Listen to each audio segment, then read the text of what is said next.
હરે કૃષ્ણ સર્વને સ્વાગત છે તમારું ઇસ્કોન મેંગલુરુ શ્રી રાધા ગોવિંદ ટેમ્પલના 18 ડેઝ કોર્સમાં, જેમાં આપણે 18 અધ્યાય શીખીએ છીએ ભગવદ્ ગીતાના. એન્ડ આ કોર્સ હિઝ ગ્રેસના મનીષદાસ પ્રભુ, જે આપણા ટેમ્પલના પ્રેસિડેન્ટ છે, એમના ગાઈડન્સમાં ચાલી રહ્યું છે. એન્ડ મારું નામ દેવલ છે અને આજે આપણે 15મો અધ્યાયમાં પહોંચી ગયા છે. તો જસ્ટ અ મોમેન્ટ, આપણે પહેલા મંગલાચરણ લઈ લઈને પછી આપણે શરૂ કરીએ.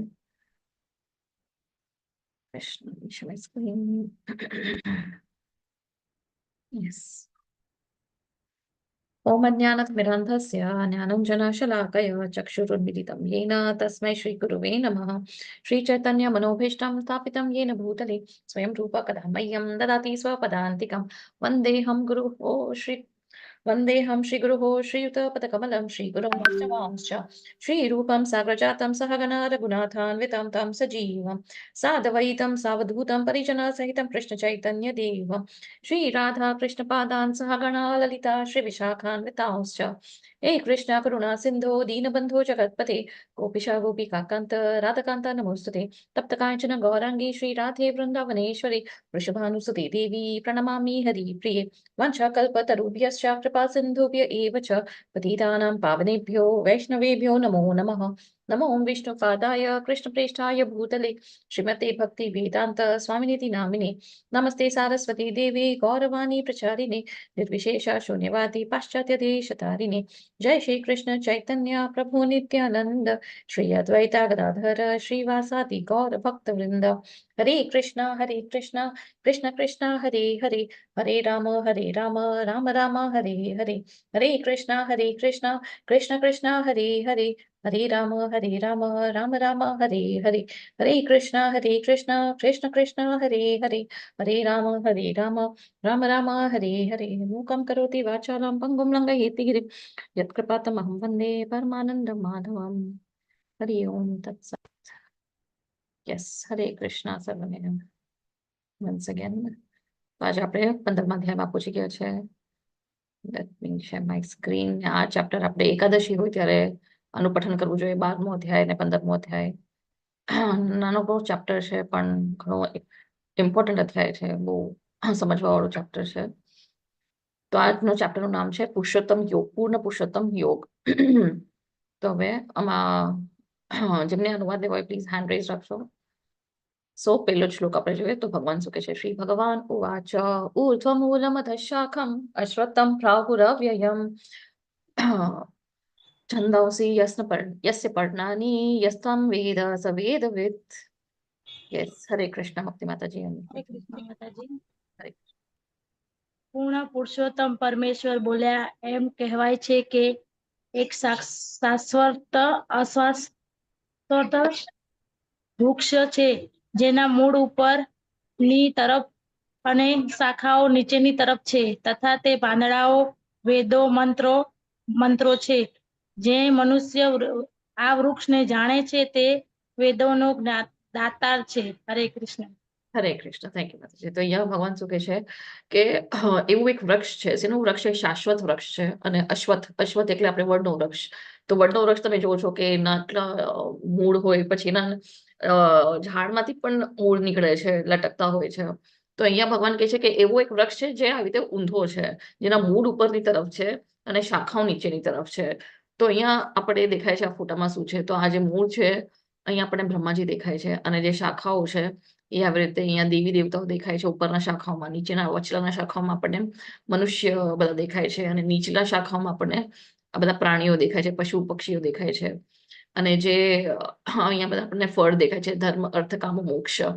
તો આ બધા ફળ છે જે આપણે બધા કર્મ કરે છે, ફળદાયી કર્મ કરે છે. તેનું ફળ શું છે, શેના માટે કરે છે? તો આ ધર્મ અર્થ કામ મોક્ષ છે, એના માટે જ આપણે અત્યારના લાગી રહ્યા છે. અને જે પાન છે બધા, તો એ બધા પાન શું છે, એ વૈદિક મંત્રો છે, જેનાથી આપણે વેદાસ વાંચીએ છીએ, જે કરીએ છીએ, તો એનાથી આપણે આપણું ઉદ્ધાર થાય છે, આત્માનો ઉદ્ધાર થાય છે, અને આપણે આધ્યાત્મિક લેવલ પર આવી શકીએ છીએ. પણ આ એટલો મોટો વૃક્ષ છે, વડનો વૃક્ષ, કે આ ગૂંથવાયેલું છે. શેનાથી ગૂંથવાયેલું છે? આ બધા કર્મોથી ગૂંથવાયેલું છે. આપણે ઈચ્છાના લીધે આપણે બધા આવી રીતે બધે કર્મ કરે છે, જેટલી આપણી ઈચ્છા હોય છે એ રીતે. અને જેમ વૃક્ષમાં આપણે પાણી નાખીએ છીએ પોષણ કરવા માટે, વૃક્ષનું પોષણ કેનાથી થાય છે? પાણીથી થાય છે. પાણી નાખીએ છીએ તો ત્યારે વધારે પોષિત થાય છે. ને આ વૃક્ષ નથી પોષિત થાય છે. તો આ 3 ગુણોથી જે આપણે સત્વ રજો તમો ગુણ જે આપણે ગઈકાલે જોયો હતો ચેપ્ટરમાં, તો એ 3 ગુણોના લીધે આ પોષણ પામે છે. અને જેટલા આપણા કર્મ હશે, જેવી આપણી ઈચ્છાઓ હશે, એવી રીતે આ વૃક્ષ એ જ આપણે કર્મમાં ફસાતા જશું ને એવી રીતે જ એમાં ગુંથવાતા જશું આ વડના વૃક્ષમાં. અત્યારે આપણે એક ડાળકીથી બીજા ડાળકી, બીજા ડાળકીથી ત્રીજા ડાળકીમાં આપણે જમ્પ મારી રહ્યા છે. એનો મતલબ શું છે? જે આપણી ઈચ્છા ને કર્મોના અને જે આપણા કર્મો હતા એના હિસાબે આપણને એક નવું જે શરીર મળે છે, પ્રકૃતિ નવું શરીર આપે છે. તો એટલે ક્યારેક આપણે ઉચ્ચ ડાળકીમાં જાય છે, આવી રીતે ઉપર જાય છે, ઉચ્ચ શાખાઓમાં જાય છે. અને અગર સકામ કર્મ કર્યા છે, ખાલી ફળદાયી કર્મ કર્યા છે, તો આવી રીતે આપણે આવા શાખાઓમાં આવે છે, જ્યાં બધા મનુષ્ય યોની છે. અને અગર ખરાબ કામ કર્યા છે, તો આપણે પછી નીચલી યોનીમાં આવી છે, નીચલી શાખામાં આવી જાય છે. એનો મતલબ આ ઈ છે. અને તો આનું કારણ શું છે? કેમ આપણે આમાં ફસાયેલા છે આ વડના વૃક્ષમાં? કારણ કે આપણે એકદમ આસક્ત છે આ ભૌતિક ચીજોથી, ભૌતિક કાર્યોથી. એના લીધે આપણે આ ભૌતિક જે આ વૃક્ષ છે એમાં આપણે ફસાયેલા છે. તો આનું મિનિંગ શું છે? કે આ વૃક્ષ શેનાથી કમ્પેર થાય છે? તો વૃક્ષ આપણે આગળ જોશું શેનાથી કમ્પેર થાય છે. અને જે પછી જે ટ્વિગ્સ છે, ટ્વિગ્સ એટલે શું કહેવાય? જે ડાળકી છે, હા, જે ડાળકી છે એ બધા ઇન્દ્રિયોનો વિષય છે. ઇન્દ્રિયોનો વિષય એટલે આપણે જે ગંધ લઈ છે, જે ચાખીએ છે, રસ ચાખીએ છે, જે રૂપમાં આપણે રૂપ જોઈએ છે, તો આ બધા ઇન્દ્રિયોનો વિષયો ચીજ છે. અને જે ડાળકીની જે અણી છે, તો એ અણી શું છે? એ આપણી ઇન્દ્રિયો છે. કાન, આંખ, નાક, જીભ અને ત્વચા, જ્યાંથી આપણે આ બધું ઇન્દ્રિયો વિશે જે ઇન્દ્રિય તૃપ્તિ કરી રહ્યા છે. અને એના લીધે આપણે આ ભૌતિક જગતમાં ફસાય છે. એટલે આપણે આ વૃક્ષમાં ફસાયેલા છે, ગૂંથવાયેલા છે. આપણને ખબર નથી આ વૃક્ષનું અંત શું છે, આદિ શું છે. અને અગર આપણે ટ્રાય કરશું શોધવાની, તો આપણે ઉપર બ્રહ્માજી આપણે જે મૂળ છે જાણી શકશું કે મૂળ છે બ્રહ્માજી છે. પણ અત્યારના આપણે ભૌતિક ઇન્દ્રિયો તૃપ્તિમાં લાગ્યા છે, એટલે આપણને મૂળ જ નથી ખબર શું છે, ક્યાં છે, કેવી રીતે જવાનું છે. પણ અગર તમે ચલો આગળ એક્સપ્લેન કરું કે આપણે અગર વિચારીએ કે હું મારા પપ્પાના પપ્પા કોણ છે, મારા દાદાના દાદા કોણ છે, મારા દાદાજીના પરદાદાના દાદા કોણ છે, એમ કરતા કરતા અગર આપણે હિસ્ટ્રી કાઢશું તો આપણે બ્રહ્માજી સુધી પહોંચી શકીએ છીએ. પણ આપણને તો આપણા પરદાદા સુધી પણ નામ ખબર હશે તો એ ઘણી મોટી વાત છે. એનાથી પછી આપણને ખબર જ નથી, આપણને હિસ્ટ્રી જ નથી ખબર આપણે પોતાના ફેમિલીની. પણ એવી રીતે આપણે સોર્સ ટ્રાય કરશું તો આપણને ખબર પડશે કે બ્રહ્માજી સુધી આપણે પહોંચી શકીએ છીએ. પણ આવો વૃક્ષ એકચ્યુઅલી ક્યાંય નથી, ક્યાંય દેખાતો નથી. પણ એ આ કમ્પેરિઝન છે કે આ વૃક્ષ શું છે? આ ભૌતિક જગત જે છે આ વૃક્ષ સાથે કમ્પેર કર્યું છે કે તો ભૌતિક જગત ક્યાં છે. તો હવે આવો વૃક્ષ તમને ક્યાં દેખાશે? તમને શું લાગે છે આવો વૃક્ષ તમને ક્યાં દેખાશે? આવો ઊંધો વૃક્ષ આપણે એકચ્યુઅલ અત્યારના આપણે આવો ઊંધો વૃક્ષ જોવો હોય તો ક્યાં દેખાશે? શું લાગે છે? આપણે ઊંધા લટકીએ તો યસ, હરી બોલ. અથવા પાણીના પડછાયામાં. હરી બોલ. યસ પ્રભુજી, થેન્ક યુ પ્રભુજી. હરે કૃષ્ણ. તો આપણે અગર એક ડાળકી ઉપર ઊંધા લટકતા હોય શાખા ઉપર, તો આપણને અહીં વૃક્ષ ઊંધો દેખાય, આપણને મૂળ ઉપર દેખાય કારણ કે આપણે ઊંધા છે. અને કાં તો પાણીના પ્રતિબિંબ ઉપર, જેમ અહીં આપણે જોશું. તો આવું વૃક્ષ ક્યાં છે? તો આવી રીતે આપણે લટકતા નાના હતા ત્યારે લટકતા બધું આપણને ઊંધું દેખાય છે. કાં તો આવી રીતે પાણીના કિનારે આપણે જઈએ તો એ વૃક્ષનું જે પ્રતિબિંબ છે એ અહીંયા દેખાશે. તો અહીંયા આપણને મૂળ ઉપર દેખાય છે અને શાખાઓ નીચે દેખાય છે. તો એવી રીતે જેનો મતલબ શું છે? તો આ જે પ્રતિબિંબ છે એના ઉપર આવે છે, પાણી ઉપર આવે છે. તો એવી રીતે જ આ જે ભૌતિક જે જગત છે આપણું, આ બ્રહ્માંડ જે છે, ભૌતિક જગત જે છે, એ શું છે? એ પણ આવી રીતે ઊંધું એક વૃક્ષ છે. એની પણ પ્રતિબિંબ છે. શેનું પ્રતિબિંબ છે? જે આપણું આધ્યાત્મિક જગત, જે ભગવાનનું વૈકુંઠ છે. તો ભગવાનનું વૈકુંઠ ક્યાંથી સ્ટાર્ટ થાય છે? તો બ્રહ્માજી ત્યારે નીચલી લોકમાં હોય તો ત્યાર પછી આપણે ભગવાનના વૈકુંઠમાં જઈ શકે છે. તો એટલે ત્યાં નીચે બ્રહ્માજી છે, પછી વૈકુંઠ આવે છે, અયોધ્યા આવે છે, અને પછી ભગવાનનું ધામ આવે છે, ગોલોક વૃંદાવન. પણ આ જે છે એ કયા, જેમ આ વૃક્ષ પાણીના ઉપર એનું પ્રતિબિંબ આવે છે, તો આપણું ભૌતિક જગત જે ઈચ્છાઓ છે આપણી એના પ્રતિબિંબ ઉપર આવે છે. જે ઈચ્છાઓના ઉપર આધારિત છે આપણું આ ભૌતિક જગત. તો આપણું ભૌતિક જગત એટલે અહીંયા આપણે આમ છે, ઊંધા છે. તો એક એ રિફ્લેક્શન છે, જે આધ્યાત્મિક જગત છે એનું આ એક રિફ્લેક્શન છે, એનું એક પ્રતિબિંબ છે આ ભૌતિક જગત. પણ ભૌતિક જગત શું છે? એ એકદમ આપણે એક પથ્થર ફેંકશું પાણીમાં તો એ પ્રતિબિંબ હલી જશે, વયું જશે. એ ટેમ્પરરી છે, કે કાયમી નથી. પ્રતિબિંબ જે હોય છે એવી રીતે આ ભૌતિક જગત પણ છે આપણું, કાયમી નથી. એ પણ ટેમ્પરરી છે. એમાં પણ આપણે એટલે જે આપણી ઈચ્છાઓના લીધે આપણે આ ભૌતિક જગતમાં ફસાયેલા છે, પણ એ ક્ષણભંગુર છે. આપણી મૃત્યુ થઈ હશે, બ્રહ્માજીની મૃત્યુ થઈ હશે, તો આ ભૌતિક જગત બધું નષ્ટ થઈ જવાનું છે. પણ તો એનો મતલબ એ નથી કે આપણે આધ્યાત્મિક જગતમાં પહોંચી જશું, નહીં. પછી જેવી કર્મ હશે, જેવી ઈચ્છા હશે, પાછા આપણે આવા જગતમાં આવી જશું. પણ એકચ્યુઅલી આપણે સાચું જે વૃક્ષ છે, વાસ્તવિક વૃક્ષ છે, એ શોધવાની ટ્રાય કરવાની છે, ત્યાં જવાની ટ્રાય કરવાની છે. તો ત્યાં કેવી રીતે જઈ શકીએ છીએ, તો એ આપણે આગળ જોઈએ. તો એ આપણી કોશિશ હોવી જોઈએ કે આપણે આ ભૌતિક જગતનું જે આ પ્રતિબિંબ છે, એને આપણે કાપી શકીએ. જે આ ઈચ્છાઓ છે, એને આપણે જયારે કાપી શકીએ, જે આપણે અનાસક્ત થાય છે આ બધી ભૌતિક ચીજોથી, ભૌતિક ઈચ્છાઓથી, તો આપણે આ વૃક્ષને કાપી શકીએ છીએ. જે આ પ્રતિબિંબ છે, જે આ ભૌતિક જગત છે, એને કાપીને આપણે એકદમ કાયમી જગતમાં, જે કાયમી જગત છે, જે ભગવાનનું આધ્યાત્મિક જગત છે, ભગવાનનું ધામ છે, એ વિશ્વમાં આપણે જઈ શકીએ. અને ત્યાં પાછા આપણે કોઈ દિવસ અહીંયા જન્મ કે મૃત્યુ ના લેવું પડે. અને ત્યાં આપણે આનંદથી જ રહેવાના છે. અત્યારના આપણે આવા ટેમ્પરરી જગતમાં છે, એકદમ ટેમ્પરરી રિફ્લેક્શનમાં છે, એમાં આપણે જીવી રહ્યા છે. પણ એ આપણે તોડવું પડશે. કેવી રીતે તોડી શકીએ છીએ? તો વિરક્તિના શાસ્ત્રોથી આપણે આગળ જોઈએ. તો હવે અહીંયા દેખાય છે કે આ દુનિયા એક પુલ જેવું છે. તો કેમ આ દુનિયા એક પુલ જેવું લાગે છે તમને? એટલે આપણે અહીંયા આ જે દુનિયા છે આપણી, જે ભૌતિક જગત છે, આ પુલ જેવું છે. તો આનું મિનિંગ શું છે? કેમ પુલ જેવું છે? બોલું શું લાગે? માતાજી? યસ, હરે કૃષ્ણ માતાજી, બોલો. યસ. એમાં એવું છે કે જે પુરુષ છે ને, એ ભૌતિક જગત છે, જે આપણે અહીંયા દુનિયામાં આવીને મજા કરીએ છીએ. એટલે જ્યારે કોઈ વરસાદ આવે કે જ્યારે તડકો, ઠંડી, ગરમી, ત્યારે બધું થાય છે ને, ત્યારે પુલ પર આપણે રહીએ ને, તો એ પુલ કેવું ડગમગે, કાં તો તૂટી જવાની સંભાવના હોય. પણ જે સામે ઘર દેખાય છે ને, એ આપણે હરિનું ધામ છે, એમ ભગવાનનું ધામ છે. જો આપણે પુલ પરથી સીધા અંદર જતા રહીશું ને, બરાબર છે, તો કદાચ છે ને આ બધી વસ્તુઓથી આપણે ઉપર આવી જઈશું. અને એના માટે એ જગ્યાએ જવા માટે કોઈ ગુરુ પરંપરા થકી આપણને કોઈ સંત, એટલે કે કોઈ એવા ગુરુ મળી જાય, જે આપણને રામ અને કૃષ્ણ લગીને લઈ જાય. તો આ વસ્તુ શક્ય છે. આ મિનિંગ આનો આવો થાય. હરે કૃષ્ણ માતાજી. હરી બોલ. થેન્ક યુ માતાજી. યસ. તો આ પુલ એવું છે આપણું જગત, ભૌતિક જગત બહુ ડેન્જરસ જગ્યામાં છે અત્યારના આપણે. કેમ? કારણ કે આપણે અત્યારના પાતાળમાં પણ પડી શકે છે. જેવી આપણા કર્મ હશે, આપણે નીચે જોનીમાં પણ આવીને ઘણા જન્મો લેવા પડશે. પણ અહીંયા જે માતાજી કીધું કે પુલ આપણે ક્રોસ કરી જાય તો આપણે અહીંયા સુરક્ષિત જેવું એક સરસ ઘર છે. એકદમ એમાં આરામથી આપણે સુખીથી રહી શકીએ છીએ. ત્યાં ભલે વાવાઝોડું આવે કે તડકો આવે કે વરસાદ પડે, પણ આપણે એકદમ સેફલી અહીંયા રહીશું, એકદમ આરામથી સુરક્ષિત રહીશું. આપણને કોઈ આમાં ચિંતાની વાત નથી. તેવું જ ભગવાનનું ધામ છે. એકવાર આપણે ભગવાનના ધામ પહોંચી જશું ને, કેવી રીતે પહોંચવું? જે માતાજી કીધું, કોઈ ગુરુના આશ્રયથી, પરંપરામાંથી જે ગુરુ આવે છે, એમના આશ્રયથી, એમની શિક્ષાથી આપણે બધું પ્રોસેસ કરશું, ભક્તિ કરશું, તો આપણે ધામમાં તરત પહોંચી શકીએ છીએ. પણ અગર આપણે અહીંયા જ રહીશું, તો ક્યાં કંઈક મોટો વાવાઝોડું આવી જશે, વરસાદ આવશે, તડકો આવશે, તો આ પુલ પડીને આપણે તૂટી શકે છે. તો આપણે એકદમ ડેન્જરસ પોઝિશનમાં છે. તો એટલે આ જે જગત છે, આવા પુલ જેવું છે. ત્યાં આપણને લાગે છે આપણે એન્જોય કરે છે, આપણે જલસા કરે છે, પણ આપણને ખબર નથી કે આપણે નેક્સ્ટ લાઈફ કેવી થવાની છે, આવનાર જન્મ છે, આપણે કઈ યોનિમાં જવાના છે, શું આપણે ભોગ ભોગવવાના છે, શું દુખાવાનું છે. તો અત્યારના આપણને આ જે વૈદિક મંત્રો મળ્યા છે, જે આ પાંદડા છે, વૈદિક મંત્રો છે, આપણને આવી રીતે ભગવદ્ ગીતા મળે છે, ગુરુ પરંપરામાં આપણને બધું શીખવાનું મળે છે. તો કેમ આપણે એનો ફાયદો ન ઉપાડે? ભક્તિ કરીને આપણે મુક્ત થાય ત્યાંથી. અત્યારના આપણે બંધાયેલા છે, બધા જીવ છે. ગઈકાલના ચેપ્ટરમાં જોયું કે રીતે આપણે 3 ગુણો જે છે, સત્વ, રજ, તમો, કીટ, આપણને બાંધે છે, સુક્તિ બાંધે છે, સકામ કર્મથી બાંધે છે, પ્રમાદ, આલસથી થી બાંધે છે. તો એ બધું જે આપણે બંધનમાં છે, એ બંધનથી આપણે મુક્ત થઈને આપણે ભગવાનના ધામે કેમ ના જઈએ? અને ત્યાં એકદમ આનંદ જ છે. પછી પાછા આપણે કોઈ દિવસ આ જન્મ મૃત્યુના જે જગતમાં આપણે પાછા આવશું નહીં. તો કેવી રીતે મુક્ત થાય છે? તો અહીંયા લખે છે, અધર્શ્ચોર્ધ્વં પ્રસતાસ્તસ્ય શાખા ગુણ પ્રવૃદ્ધા વિષય પ્રવાલાઃ અતશ્ચ મૂલાન્યનુસંતતાનિ કર્માણુબંધીનિ મનુષ્ય લોકે. યસ, હરે હરે કૃષ્ણ. કૃષ્ણ માતાજી.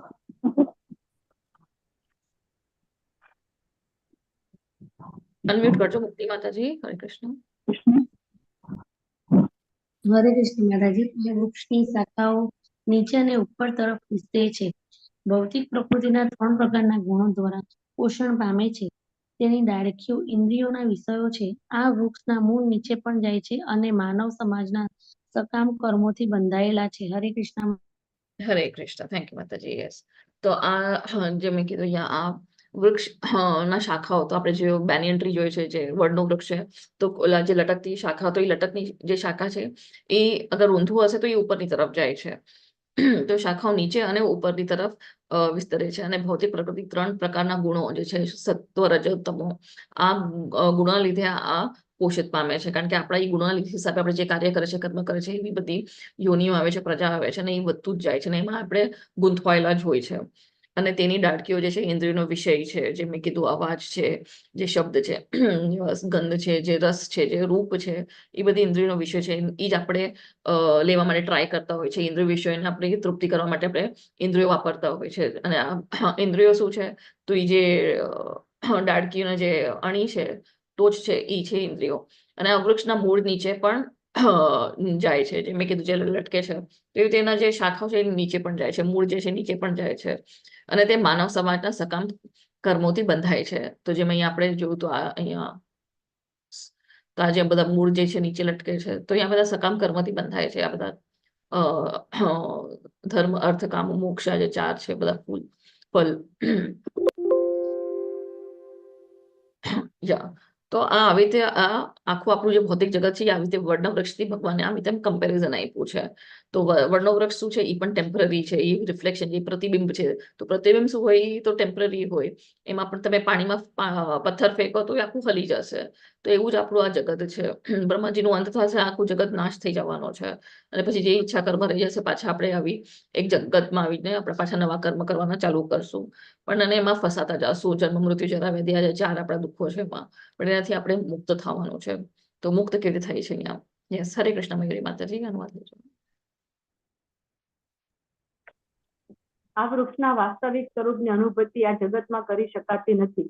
કોઈ પણ એ સમજી શકતું નથી કે આનો આદિ ક્યાં છે અને અંત ક્યાં છે અને આધાર ક્યાં છે. પરંતુ મનુષ્ય આ સુદ્રઢ મૂળવાળા વૃક્ષની વિરક્તના શસ્ત્રો વડે નિશ્ચયપૂર્વક કાપી નાખવું જોઈએ. ત્યાર પછી તેણે એવા સ્થાનની શોધ કરવી જોઈએ કે જ્યાં ગયા પછી પાછા આવવાનું રહેશે નહીં. અને ત્યાં તેણે પૂર્ણ પુરુષોત્તમ પરમેશ્વરનું શરણ લેવું જોઈએ, જેમનાથી અનાદિકાળથી દરેક વસ્તુનો આરંભ થાય છે, તે જ વિસ્તાર પણ થાય છે. હરે કૃષ્ણ. હરે કૃષ્ણ. તો આ એકચ્યુઅલ જે વૃક્ષનું વાસ્તવિક સ્વરૂપનું આપણે અત્યારના અનુભૂતિ નહીં કરી શકીએ. કેમ? અને આ જગતમાં તો થશે નહીં, શક્ય નથી.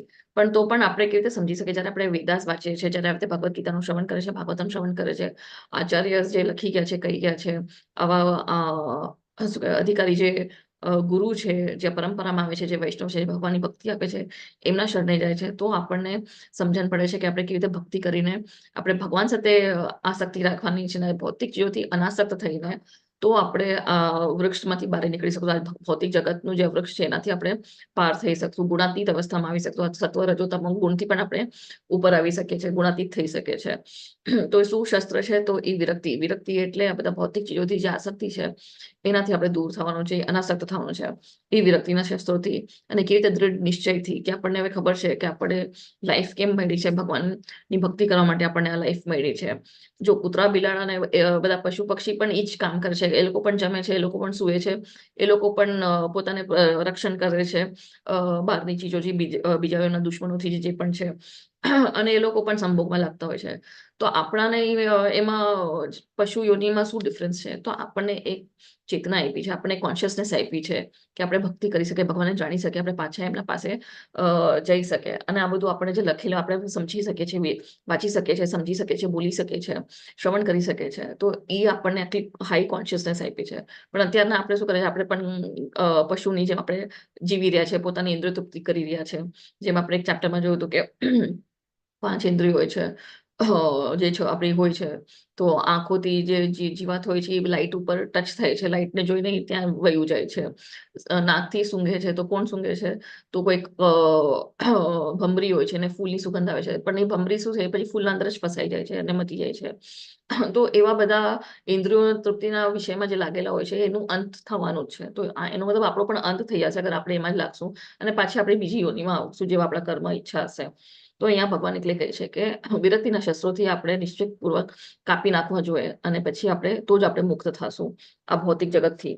જે મુક્તિ છે એ ઓટોમેટિકલી ખાલી કર્મ કરવાથી નહીં મળે, ખાલી વાંચવાથી નહીં મળે, ખાલી જ્ઞાનથી જ નહીં મળે, અને ખાલી ધ્યાનથી નહીં મળે. પણ ભક્તિ, જે ભક્તિ હશે, ભગવાનની ભક્તિ કરશે, ભગવાનની જાણવાની ટ્રાય કરશે, એમના પ્રેમ ભાવને ની સેવામાં લાગશે, તો આપણને મુક્તિ મળશે. આપણે જ્યારે શુદ્ધ થઈ જશું, બધા પાપ આપણા પાપ ક્રિયાઓ કાર્યો બધા મુક્ત થઈ, પાપથી મુક્ત થઈ જશું, તો આપણને ભગવાન પ્રાપ્ત થવાના છે.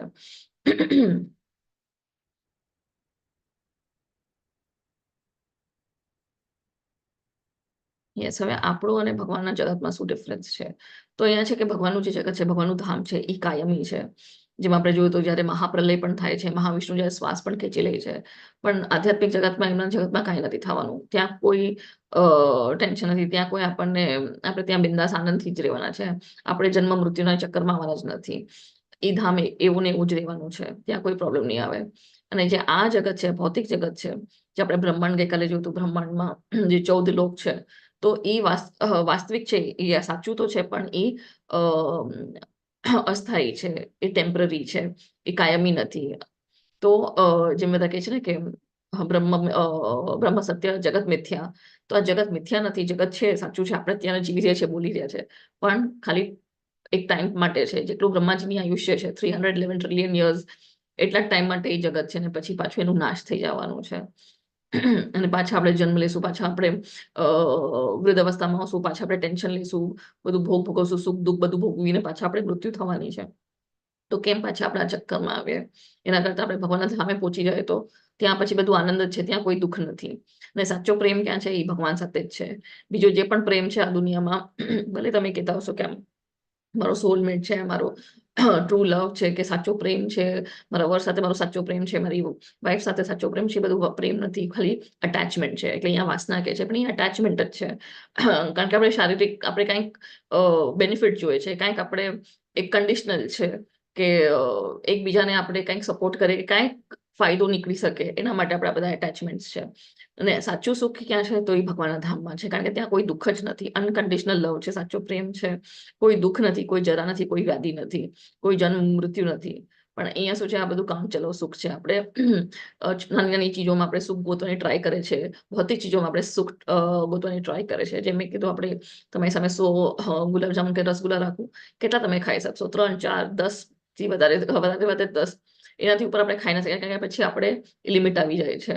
તો આપણું એ સુખ એટલા માટે જ છે ને. પછી આપણે પાછું બીજી ટ્રાય કરે છે કે ક્યાંક બીજું ચીજમાં આપણને સુખ મળે, તો એ આપણે શોધતા હોય છે. પણ અહીંયા જે ભગવાનના ધામમાં છે, ત્યાં આનંદ છે. ત્યાં આપણે ટ્રાય નથી કરવાની આનંદિત રહેવા માટે, ત્યાં આપણે સુખી જ છે હર ચીજમાં. પછી સાચા સંબંધ, ત્યાં સાચો સંબંધ છે ભગવાન સાથે. આપણો એક સંબંધ છે જે આપણે અત્યારના આપણને ખબર નથી, કારણ કે આપણે અત્યારના મહામાયામાં છે, એ આપણું કનેક્શન તૂટી ગયું છે. પણ જ્યારે આપણે આત્મ સાક્ષાત્કારી થશું, આપણે જ્યારે બ્રહ્માંડ પ્લેટફોર્મમાં આવશું, ભક્તિ કરશું, તો ત્યારે આપણને ખબર પડશે કે આપણું સંબંધ શું છે ભગવાન સાથે. અને અહીંયા બધા છે કામચલો સંબંધ. કેમ? કારણ કે અત્યારના જે આપણા સંબંધો છે, એ પછી નેક્સ્ટ લાઈફમાં આપણને સેમ સંબંધ મળવાના છે, એ આપણને ખબર નથી. આજે તમારો જે પુત્ર હશે, કાલે તમારો કોઈ ફ્રેન્ડ બનીને આવી શકે છે, કે તમારા દાદા બનીને આવી શકે છે, કે કાંઈ કોઈ પણ રિલેશનમાં બનીને આવી શકે છે, કાં તો તમે એના દાસ બનીને આવી શકો છો, યા બોસ બનીને આવી શકે છે. આપણને ખબર નથી કે આપણા જે બધા અત્યારના જે રિલેશન છે, નેક્સ્ટ લાઈફમાં શું થવાના છે. એ લોકો મુક્ત થઈ શકશે કે તો આપણે નર્કમાં વહી જશું, આપણને ખબર નથી. તો આ બધા જે સંબંધ છે, આ જ લાઈફ માટે છે. તો એકચ્યુઅલ આપણો જે સંબંધ છે, ટ્રુ રિલેશન છે, ફોર એવર રિલેશન છે, એ આપણું ભગવાન સાથે છે. અને આપણે ભગવાનના દાસ છે, સનાતન દાસ છે, એ આગળ આવશે, ભગવાન કહે છે. અને કોઈ ઉદાસી નથી ત્યાં, કોઈ પણ ઉદાસી નથી, કારણ કે બધું ભગવાન માટે આપણે કરે છે. અને એમાં આનંદ હોય છે, કારણ કે આપણે સચ્ચિદ આનંદ છે. આપણી આત્મા શું છે? એ ભગવાન જેવી જ છે, સચ્ચિદ આનંદ. તો ત્યાં બધું આનંદિત હોય છે. અને અહીંયા ખાલી માત્ર ઉદાસી. આપણને લાગે છે આપણે સુખી છે, જલસા કરી રહ્યા છે, પણ ઉદાસી છે, કારણ કે ઓલ્ડ એજ આવશે, રોગ થવાના છે, મૃત્યુ થવાની છે. તો શેનું આપણને સુખ છે અહીંયા? પછી 4 વાસ્તવિક સમસ્યા ગેરહાજર છે. તો કઈ છે 4 વાસ્તવિક સમસ્યા? શું લાગે છે? કઈ છે 4 વાસ્તવિક સમસ્યા જે આપણે અહીંયા કોઈ સોલ્યુશન જ નથી આ જગતમાં, ભૌતિક જગતમાં? હરે કૃષ્ણ માતાજી. હરે કૃષ્ણ. જન્મ, જરા અને વ્યાધિ. હરી બોલ. યસ. તો આ 4 વાસ્તવિક સમસ્યા છે જેનું કોઈ સોલ્યુશન જ નથી. કોઈ જન્મે રોકી નથી શકવાના, કોઈ મૃત્યુને રોકી નથી શકવાના, કોઈ ઓલ્ડ એજ જે છે એને જરાને નથી રોકી શકવાના, અને કોઈ રોગને નથી તમે રોકી શકવાના. યસ, દવા માટે તમે ટેમ્પરરી રોગ રોકી શકો છો, પણ રોગ તો થવાનો છે, કોઈક ને કોઈક રોગ તો થવાનો જ છે. કમ્પ્લીટલી કોઈ રોગ ફ્રી છે જ નહીં આ દુનિયામાં, કાંઈક ને કાંઈક તો એને થવાનો જ છે. તો આ જે 4 વાસ્તવિક સમસ્યા છે એનો કોઈ અહીંયા ઉપાય જ નથી. પણ ત્યાં ભગવાનના ધામમાં આ 4 ચીજ છે જ નહીં. તો જેમ અહીંયા આપણને લાગે છે જ્યારે આપણે નાના હોય છે તો બધા એટલા ખુશ થાય છે કે હવે નાનો બાળક થયો, પછી એને ચલો ત્યારે તો એ રમતો હોય છે, પછી એને સ્કૂલના ટેન્શનમાં નાખે કે સ્કૂલમાં જાઓ, ભણશે તો જરાક સારું માર્ક્સ આવશે તો સારી એવી કોલેજમાં નાખશું. તો એને કે છે તું 10th પાસ કરી લે પછી તમને આનંદ જ છે, પછી તું કોલેજમાં તું જલસા કરીશ. તો કોલેજમાં જાય છે તો કે હવે તું ગ્રેજ્યુએશન કરી લે, પછી તો તારી લાઈફ સેટ છે. એ ગ્રેજ્યુએશન કરે પછી કે છે હવે તારો જોબ કરો, તને સેલરી આવશે, તને મજા આવશે લાઈફ એન્જોય કરવાની. તો એ જોબના ટેન્શનમાં લાગે છે. પછી કે છે હવે તું એક સ્ત્રી સાથે લગ્ન કરી લે. લગ્ન કરી તમે સેટલ થઈ, આપણે કે લગ્ન કરીએ સેટલ થઈ જાઓ. તો સેટલ એટલે શું છે? આજે આજ સુધી કોઈ સેટલ નથી થયું. તો લગ્ન કરીને સેટલ થયો, તો લગ્ન કરી છે પછી શું કે છે હવે તું એક બાળક કરતો તમારે એકદમ ફેમિલી કમ્પ્લીટ થઈ જશે. બાળક કરે છે, ફેમિલી કમ્પ્લીટ કરે છે, પછી શું બાળક માટે પણ ખવડાવવા માટે પણ પૈસા તો જોશે ને, કમાવું તો પડશે. પછી પાછું એ કમાવા લાગે છે, સ્ટ્રેસમાં જાય છે અને વૃદ્ધ અવસ્થામાં આવી જાય છે, અને જે પણ એને આખું કમાયું છે એ બધું એ હોસ્પિટલ બિલમાં જાય છે, અને પછી રેસ્ટ ઇન પીસ, અને પાછું ભૂત બનીને જેવા કર્મ હશે, જેવી ઈચ્છા હશે બીજી બોડીમાં આવી જાય છે. તો આપણા લાઈફનો શું પર્પસ આ છે? તો ના, આપણી લાઈફનો પર્પસ આ નથી. આપણે લાઈફમાં ભગવાનની ભક્તિ કરીને આપણે મુક્ત થવાનું છે. ભલે તમે બાળક કરો પણ બાળકને પણ ભક્તિ શીખડાવો, સાથે મળીને ભક્તિ કરીને આપણે ભગવાનના ધામે પાછા વયા જવાનું છે, મુક્ત થઈ જવાનું છે, પાછા ચક્કરમાં આવવાનું નથી. તો આટલું સાચું સંગઠન શું છે? તો સાચું સંગઠન આપણું મારા ભગવાન છે. અને એ કોણ છે? શ્યામ સુંદર મુરલી મનોહર એવા આપણા ભગવાન છે. રાધા રાણીના સાથે જાય ગોલોક વૃંદાવનમાં એમની લીલા કરી રહ્યા છે. અહીંયા ગોલોકધામના બધા ચિત્ર છે, બધા દિવ્ય ચિત્ર છે. કેમ? કારણ કે પ્રભુપાદ જ્યારે એમની એક ડિવોટી હતી, એમનું નામ છે જાદુરાણી માતાજી. એમને તો કોઈ દિવસ ભગવાન નથી જોયા કે કૃષ્ણ કેમ છે, રામ ભગવાન શું છે. એ તો ફોરેન ડિવોટી હતા. તો પ્રભુપાદ એનું બધું વર્ણન કરે છે ને એ બધું ચિત્ર દોરે છે. અને પ્રભુપાદ આંખ બંધ કરીને એને વર્ણન કરે છે. એટલે પ્રભુપાદ ત્યાં સમાધિમાં પહોંચી જાય છે, એ બધું જોઈ શકે છે પ્રભુપાદ, અને એટલે આવા ચિત્ર એ દોરે છે. તો અહીંયા ભગવાન તો બધા એમના ગોપ સખાઓ સાથે આવી રીતે બેઠા હોય છે જમવા માટે. તો ત્યારે બધા ભગવાનને પેલા ભોગ લગાડે છે. એ લોકો જાણતા નથી કે આ ભગવાન છે. એ લોકો તો મિત્રની જેમ કે અમારો મિત્ર, આપણે નહીં, આપણે જયારે ફ્રેન્ડ્સ બધા બેઠા હોય આપણે એકબીજાને શેર કરતા હોય છે ટિફિન, કે જયારે નાના હતા ત્યારે. તો એવી રીતે જ આવી રીતે શેર કરીને ખાય છે. અને એમાંથી એક મિત્ર એમનું પોતે જ ખાઈ જાય છે દહીં રાઈસ. તો ભગવાન એના મોઢામાંથી એનું એઠું લઈને ખાય છે કે તે મને આપ્યું ને, લે મને. તો ભગવાન એટલો એવો સાખ્ય રાસ છે, કોઈને સમજાતું નથી કે ભગવાન છે. બધા એકદમ પ્રેમ ભાવથી ભગવાન એ સાખ્યા રાસમાં એમને સાથે આ બધું આનંદ લે છે. પછી બધા જે આ છે પશુ પક્ષીઓ બધા શાંત રાસમાં છે. તો શાંત રાસમાં એટલે ભગવાન બધા પશુઓને એટલું જ પ્રેમ કરે છે. કોઈ એમ નથી કે મને આ નથી જાનવર ગમતું. આપણને અત્યારના એવો હોય, આપણને કોઈ જાનવર ના ગમે, જે મને કૂતરાઓ ગમે નહીં. દૂરથી ઠીક છે, આગળ આવે તો હું તો મને ના ગમે. પણ ભગવાન જે છે એ તો બધાને સેમ રીતે પ્રેમ કરે છે. ગાયોથી તો અત્યંત પ્રેમ છે. એટલે તો ગોલોક કે છે. ગોલોક એટલે ગાય, ગો એટલે ગાય, તો ગૌ માતા. તો એમનાથી તો વધારે પ્રેમ છે. એટલે ગોલોક વૃંદાવન કહેવાય છે એમનું ધામને. ત્યાં તો બધી કેટલી સરસ ગાયો છે, અને બધા સાથે એમ સેમ જ રીતે ભાવમાં રહે છે. અને બધા જે છે જીવ પણ, બધા પ્રાણીઓ પણ ભગવાન એટલું જ પ્રેમ કરે છે. અને પછી અહીંયા રીતે રોજ નવી નવી રમત રમાય છે ભગવાનના ધામે. કોઈ એવી રિપીટ નથી થતી, કોઈ ક્રીડા રિપીટ નથી થતી, કોઈ કાર્યો રિપીટ નથી થતા. રોજ નવું પકવાન બને છે, રોજ નવી ગેમ્સ રમાય છે. આપણે તો અહીંયા ઈ જ ને ઈ જ શાક, ઈ જ રોટલી, ઈ જ દાળ, ઈ જ ભાત ખાવાના છે. પણ ત્યાં હંમેશા નવું નવું થાય છે. ને આપણે તો ઈ જ કાર્ય હોય છે, સેમ ટુ સેમ.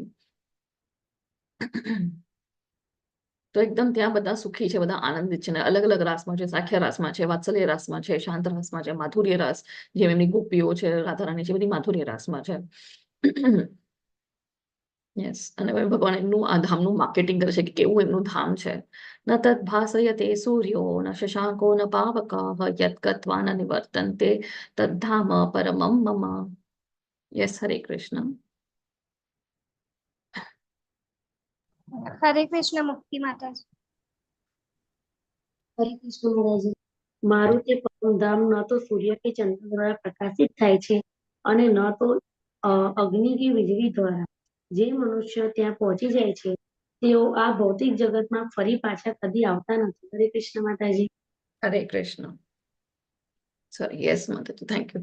તો અહીંયા કહે છે કે ભગવાનનું ધામ જે છે તો એ કેવું છે? એ સ્વયં પ્રકાશિત છે. કેમ? કારણ કે એમની જે બ્રહ્મ જ્યોતિર છે એ જેટલી તેજસ્વી છે. આપણા સૂર્ય ચંદ્રને પ્રકાશ ક્યાંથી આવે છે? બ્રહ્મ જ્યોતિર્થી આવે છે. પણ ભગવાનનું જે ધામ છે ત્યાં સૂર્ય ચંદ્ર, વીજળી કે ઇલેક્ટ્રિસિટી કે અગ્નિ કાંઈ નથી જોતું. ત્યાં એમના જ તેજથી આખું એમનું જે જગત છે એ પ્રકાશિત થાય છે. અત્યારના આપણે મહામાયામાં છે, આપણે અત્યારના મહાતત્વ, આપણું બ્રહ્માંડ જે છે એ મહાતત્વ આપણે જોયું તો મહાતત્વનો વાદળો એ કવર કરી રહી છે, એટલે આપણે અંધકારમાં છે. એ બ્રહ્મ જ્યોતિર્ને રોકી દે છે, એટલે આપણે અંધકારમાં છે, એટલે આપણને સૂર્ય ચંદ્ર જોવે છે. પણ ભગવાનનું જે ધામ છે એ તો સ્વયં પ્રકાશિત છે, એટલું તેજમય છે. ત્યાં આવું કોઈ ચીજ નથી જોતી. અને યસ, તો જે ભગવાનના ધામે પહોંચી જાય છે તો પાછું ફરીથી આ ભૌતિક જગતમાં પાછું ક્યારેય નહીં આવે, પાછું ક્યારેય જન્મ કે મૃત્યુના ચક્કરમાં આવે નહીં. અત્યારે આપણને ખબર નથી કે એમ આપણે આવ્યા છે, આપણે પોતાની ઈચ્છાથી એન્જોય કરવું તો એટલે આપણે આવી ગયા છે, એટલે ભગવાન આપણને જવા દીધું. પણ એકવાર પાછા આપણે ઘરે ભેગા થઈ જશે તો પાછા ભગવાન આપણને જવાની નહીં, આપણે પાછા આવીએ. આપણી ઈચ્છા જ નહીં થાય પાછી આવવાની. મમૈવાંશો જીવલોકે જીવભૂત સનાતનઃ મનઃષ્ટાનિ ઇન્દ્રિયાણિ પ્રકૃતિસ્થાનિ કર્ષતિ. યસ, હરે કૃષ્ણ. નૈના માતાજી લેવો છો તમે? Yes. હરે કૃષ્ણ માતાજી. આ બદ્ધ જગતમાં બધા જીવો મારા સનાતન અંશો છે. બદ્ધ જીવોના કારણે તે બધી જ 6 ઇન્દ્રિયોને કઠોર સંઘર્ષ કરી રહ્યા છે, જેમાં મનો પણ સમાવેશ છે. હરે કૃષ્ણ. મનનો પણ. હરે કૃષ્ણ. યસ, તો અહીંયા ભગવાન શું કહે છે કે આ જે બદ્ધ જગતમાં બધા જીવો, તો બદ્ધ જગત છે. કેમ? કારણ કે આ બદ્ધ જીવ આપણે બધા અહીંયા બંધાયેલા છે અત્યારના.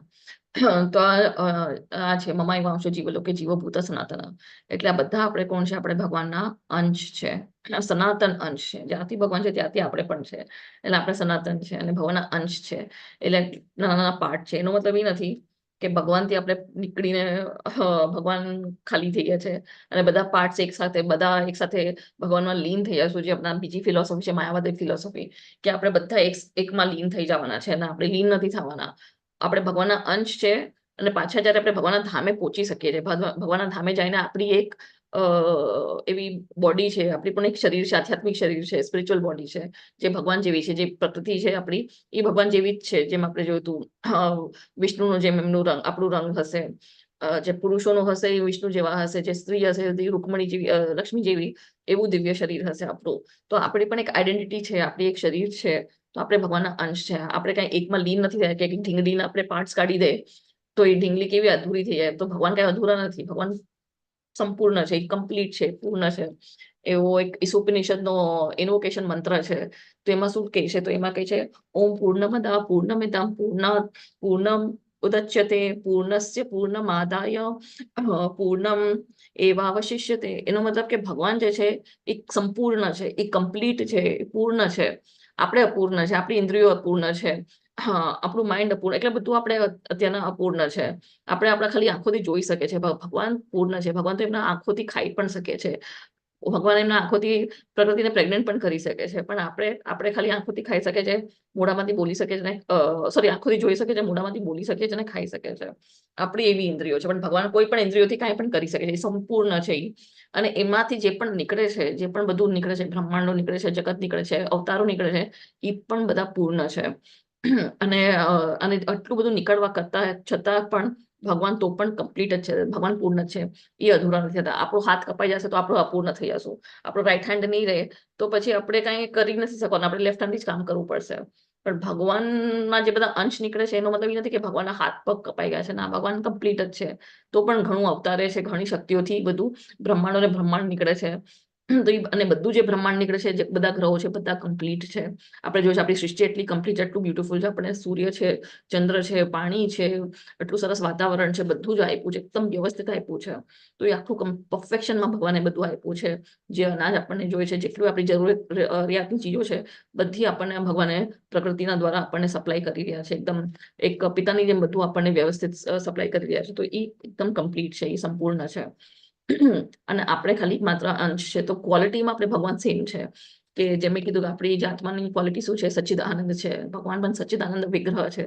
તો આપણી પણ આત્માનું એકચ્યુઅલી જે છે એ સચ્ચિદાનંદ જેવી ક્વોલિટી છે. આપણે પણ સનાતન છે. આપણે પણ એકદમ આપણું જે ચિત્ત છે એકદમ જ્ઞાની છે અને આનંદિત છે. પણ કારણ કે આપણે આ પ્રકૃતિના સંપર્કમાં આવ્યા છે, આપણે ભૌતિક જગતમાં આવ્યા છે, આપણે માયામાં છે, આ 3 ગુણોમાં છે, એટલે આપણે બંધાઈ ગયા છે, આપણે બદ્ધ જીવ થઈ ગયા છે, એટલે આત્મા અત્યારના ફસાઈ ગઈ છે અને એનું જે કનેક્શન છે ભગવાન સાથે એ તૂટી ગયું છે, એને ખબર નથી, કારણ કે આપણે ભૌતિક ચીજોમાં લાગી ગયા છે. પણ જેવું આપણે આવી રીતે પરંપરામાં જ્ઞાન સાંભળશું, ભગવાનની ભક્તિ કરશું, ગુરુના આશ્રય આવશું, નામ જાપ કરશું ને આપણે મુક્ત થશું, આપણે આત્મ સાક્ષાત્કાર થશું, તો આપણે સમજીએ છીએ કે આપણે આ શરીર ને આપણી જે આત્મા છે એ બે અલગ છે અને આપણે શું, આપણું ગોલ શું છે એ ભગવાન છે. અને જ્યારે આપણે ત્યાં ધામે પહોંચી જાય છે તો આપણે એકદમ મુક્ત કહેવાય છે. તો આપણીને ભગવાનની જે ક્વોલિટીઝ છે એ સેમ છે. જેમ મેં કીધું, એક એક્ઝામ્પલ આપ્યો, સોનું 1 કિલો સોનામાંથી તમે 1 ગ્રામ સોનું કાઢો તો એ સોનાની જે પ્યોરિટી ને ક્વોલિટી છે એ સેમ જ રહેવાની છે. 24 કેરેટનું સોનું હશે, જે 1 ગ્રામ પણ સોનું છે એ પણ 24 કેરેટનું રહેવાનું છે, જે 1 કિલોનું છે એ પણ 24 કેરેટનું જ હશે. અને જે પ્યોરિટી જે હશે 99.99%, તો એ 1 કિલો વાળામાં પણ એટલી જ પ્યોરિટી છે ને નાના 1 ગ્રામમાં પણ એ જ પ્યોરિટી રહેવાની છે. ખાલી એ વજનમાં ઓછી થઈ ગઈ છે. વજનમાં આ 1 કિલો હતું, હવે આ 1 ગ્રામ નીકળી ગયું છે એમાંથી, તો વજનમાં આ નાનું થઈ જાય છે. તો એવી રીતે આપણે જે અંશ છે, તો આપણે ભગવાનની જેમ વિસ્તરશું નહીં. ભગવાન તો શું છે, એમના શક્તિઓથી એ રામ ભગવાન પણ આવે છે, નરસિંહદેવ પણ આવે છે, ચૈતન્ય મહાપ્રભુ પણ આવે છે. તો બધા જે છે એ ભગવાનના શક્તિઓ દ્વારા આવે છે, વિષ્ણુ જે છે. પણ આપણે કેવી રીતે વિસ્તરશું નહીં. આપણે તો છે આપણી એક જ બોડી છે, આપણી એક જ આઈડેન્ટિટી છે, એ ત્યાં રહેવાની છે. તો ક્વોન્ટિટી વાઇઝ આપણે કઈ ભગવાન નથી બની જવાના. ખાલી આપણી જે ક્વોલિટી છે, ભગવાન જેવા જે આપણે ગુણો છે એ આપણને મળશે, ભગવાનનું જે નેચર છે એ આપણને મળશે. પણ આપણે કઈ એવા શંખ ચક્ર ગદા પદ્મને લઈને નથી ફરવાના કે ભગવાન જે સુદર્શન ચક્ર છે ને આવી લીલાઓ કરશે. આપણે લીલા નહીં કરે. આપણી એક આઈડેન્ટિટી છે. આપણે હંમેશા ભગવાનના દાસ જ રહેવાના છે, અંશ જ રહેવાના છે. જીવ સ્વરૂપ હોય કૃષ્ણ નિત્ય દાસ, એનો મતલબ કે આપણે હંમેશા ભગવાનના દાસ રહેવાના છે, સનાતન દાસ રહેવાના છે. સનાતન દાસ છે એનો મતલબ એ છે.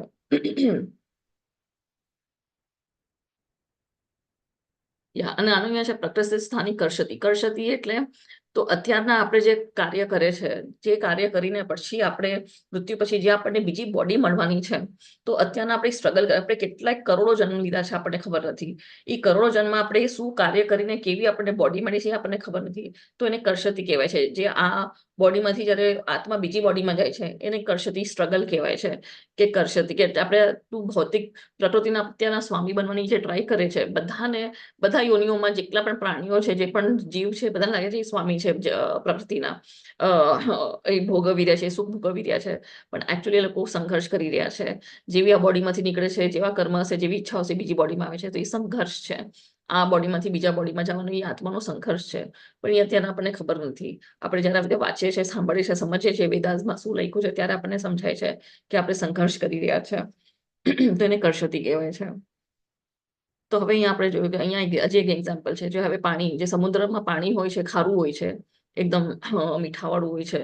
તો સમુદ્રના પાણી તો બહુ જ ખારું છે. એમાંથી તમે એક બૂંદ લઈને તમે ખાલી ચાખશો તો પણ તમને ખારું લાગે છે. પણ જે મીઠું છે એની ક્વોન્ટિટી ઓછી હશે એક બૂંદમાં. આખા સમુદ્રમાં તો ઘણા ટન્સ ને ટન્સ હશે મીઠું. તો ક્વોન્ટિટીમાં એ ખાલી ઓછી છે, પણ ક્વોલિટી તો ખારી જ છે. પાણીના બૂંદ પણ ખારો છે ને સમુદ્ર પણ આખો ખારો છે. તો એવી રીતે જ આપણે પણ અંશ છે. તો આપણે પણ ભગવાનની જે ક્વોલિટી છે ને આપણી જે ક્વોલિટી છે, નેચર છે, એ સેમ જ છે, સચ્ચિદાનંદ જ છે. પણ આપણે ભગવાનની જેમ વિસ્તરશું નહીં. ભગવાનને તો બ્રહ્મ વિમોહન લીલામાં આટલા બધા વિષ્ણુ બની ગયા હતા.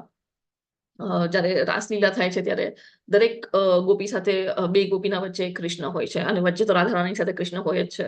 એમની તો 16,108 રાણીઓ હતી, ને 16,108 રાણીઓનો દરેક રાણીઓનો એક મહેલ હતો. દરેક મહેલમાં કૃષ્ણ હરેક રાણી સાથે હતા એક સાથે. જ્યારે નારદ મુનિ જાય છે તો એ જોઈ છે કે કૃષ્ણ તો એક રાણી સાથે તો ગાર્ડનમાં બેઠા છે, બીજી રાણી સાથે તો જમવા બેઠા છે, ત્રીજી રાણી સાથે તો વાતચીત કરી રહ્યા છે, ચોથી રાણી સાથે તો આમ ચાલી રહ્યા છે. તો હરેક મહેલમાં એમને કૃષ્ણ દેખાણા હતા. અને જ્યારે બધા કૃષ્ણ એક સાથે બહાર નીકળે છે મહેલમાંથી, પછી ઈ એક બની જાય છે. તો કૃષ્ણ તો એવી રીતે વિસ્તરી શકે છે, એક્સપેન્ડ થઈ શકે છે. પણ આપણી એક જ બોડી છે, આપણી એક જ આઈડેન્ટિટી છે, આપણી એક જ જીવાત્મા છે. જેમ આવી રીતે અગ્નિમાં પણ આવી રીતે જયારે નીકળે છે, સ્પાર્ક્સ નીકળે છે, તો એની પણ ક્વોલિટી અગ્નિ જેવી જ છે. પણ એ આખી નહીં બાળી શકે, ખાલી ચટકા આપશે. ને અગ્નિ તો બધું બાળી શકે છે. યસ, હવે 15.8. शरीरं यदवाप्नोति यच्चाप्युत्क्रामतीश्वरः गृहीत्वैतानि संयान्ति वायुर्गन्धानि वाशयात्. Yes, Hare Krishna. Mayuri Mataji, yes, Hare Krishna. જેવી રીતે પવન સુગંધની એક સ્થળેથી બીજે સ્થળે લઈ જાય છે, તેમ જીવ આ જગતમાં પોતાના જીવનના જુદા જુદા ખ્યાલોને એક શરીરમાંથી બીજા શરીરમાં લઈ જાય છે. આ પ્રમાણે તે એક શરીરને ધારણ કરે છે અને પછી તેને ત્યાગીને બીજું શરીર ગ્રહણ કરે છે. હરે કૃષ્ણ. હરે કૃષ્ણ, યસ. તો હવે જેવી રીતે વાયુ એક સ્થળથી બીજા સ્થળે જાય છે, સુગંધ લઈને હવે વાયુ હશે, રોઝના ગાર્ડન થી જશે, ગુલાબના બગીચામાંથી જશે તો ગુલાબની સુગંધ આવશે. અને આપણે અગર ક્યાંક ડમ્પિંગ યાર્ડ હશે, કચરાની પેટી હશે ને ત્યાંથી વાયુ આવશે તો આપણને એ ગંધ આવશે. તો વાયુ જે જે જગ્યાથી જાય છે એવી એવી ગંધ લઈને જાય છે. એવી રીતે આપણી જે ચેતના છે, તો આપણે મૃત્યુ વખતે શું આપણી ચેતના હશે, શું આપણું કોન્શિયસનેસ હશે, એવી આપણને નેક્સ્ટ બોડી મળશે. આપણી હાયર કોન્શિયસનેસ હશે, આપણે સારા કાર્ય કર્યા હશે, સારું વિચાર આવતો હશે તો આપણને એવી સારી બોડી મળશે.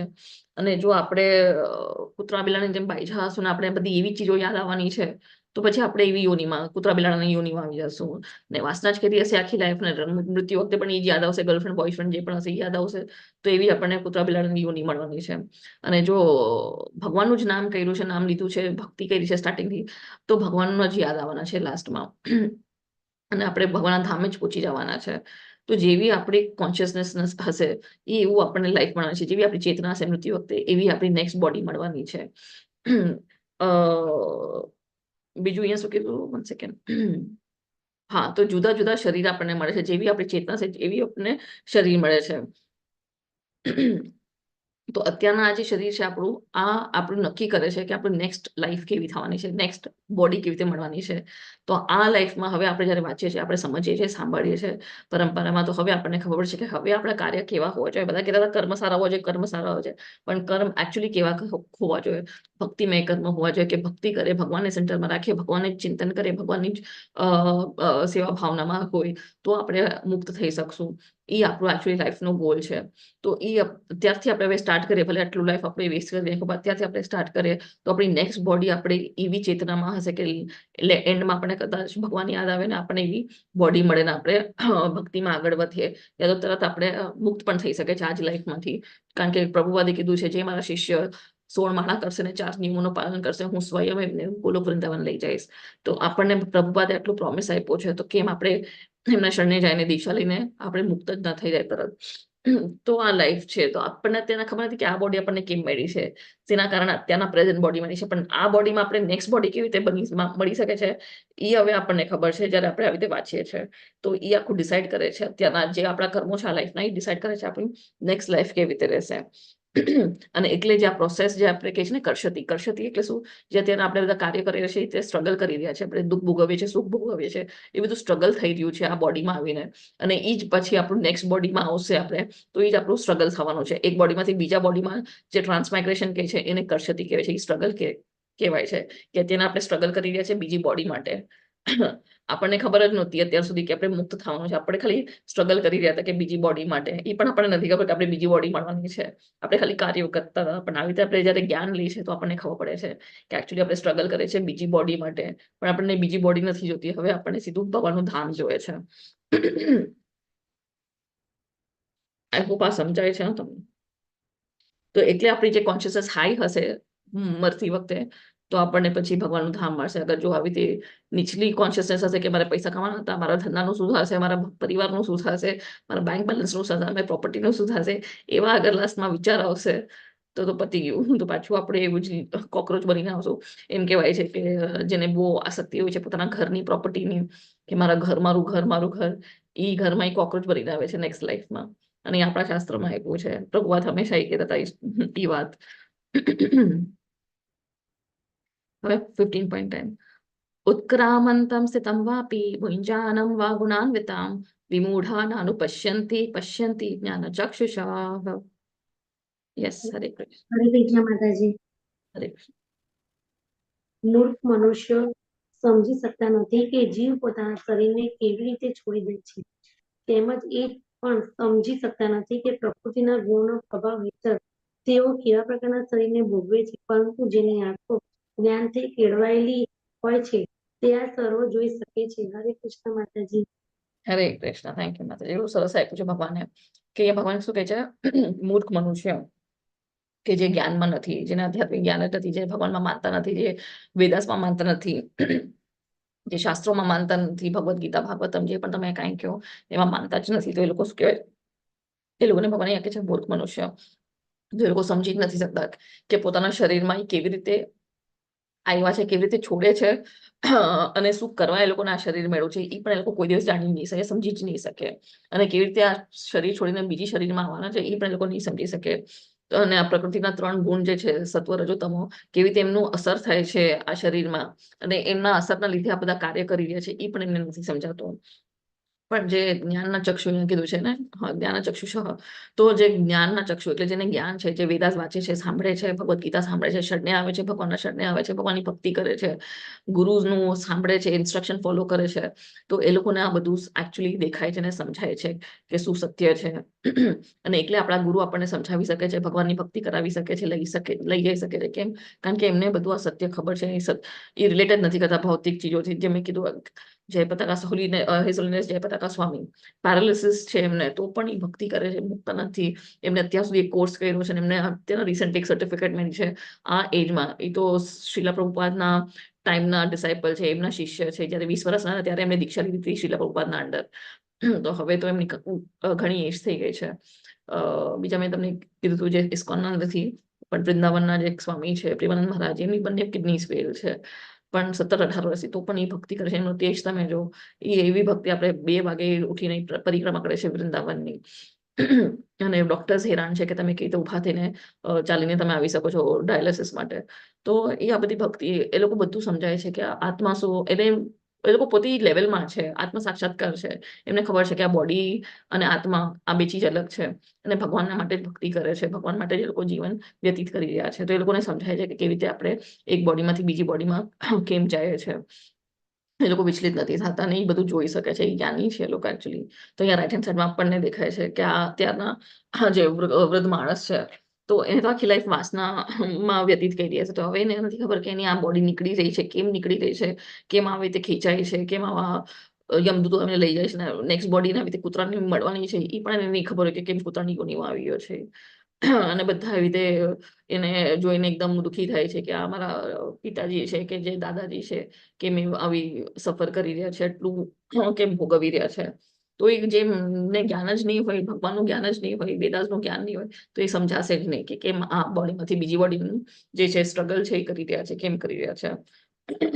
તો જે જ્ઞાન છે એ લોકો સમજી શકે છે. એ લોકો ને ખબર છે કે આપણે આ બદ્ધ જીવ છે અત્યારના ભૌતિક જગતમાં, અને આપણે મુક્ત થવાનો છે.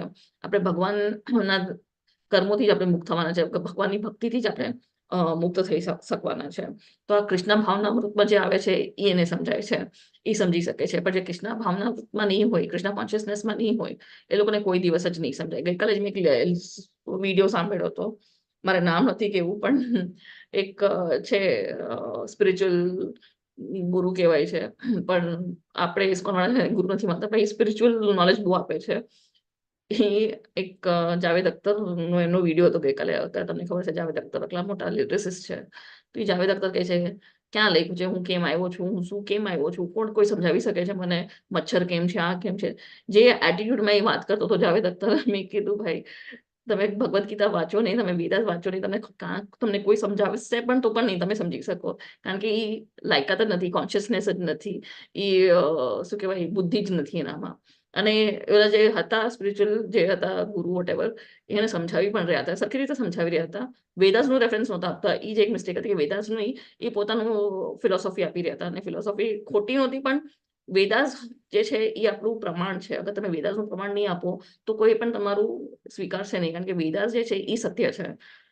તો એ સમજાવવાની કોશિશ કરતા પોતાને સમજાય જ નહીં, કારણ કે એની કોન્શિયસનેસ જ નથી, એની લાયકાત જ નથી, એ પ્યોરિટી જ નથી. આપણને પણ આ બધું કેવી રીતે સમજાશે જ્યારે આપણે ભક્તિ કરશું, માળા કરશું, આપણામાં આટલા નરથા ભર્યા છે, આટલા પાપ કર્મો ભર્યા છે પાછલા કેટલા જન્મના, તો જ્યાં સુધી આપણે માળા નહીં કરીએ, આપણે પ્રસાદ નહીં ખાઈએ, આપણે ભક્તિ નહીં કરીએ, શ્રદ્ધા નહીં રાખીએ, વેદાસમાં શ્રદ્ધા નહીં રાખીએ, ભગવદ્ ગીતામાં શ્રદ્ધા નહીં રાખીએ, ગુરુમાં શ્રદ્ધા નહીં રાખીએ, તો આપણને પણ કાંઈ આ બધી ફિલોસોફી નહીં સમજાય.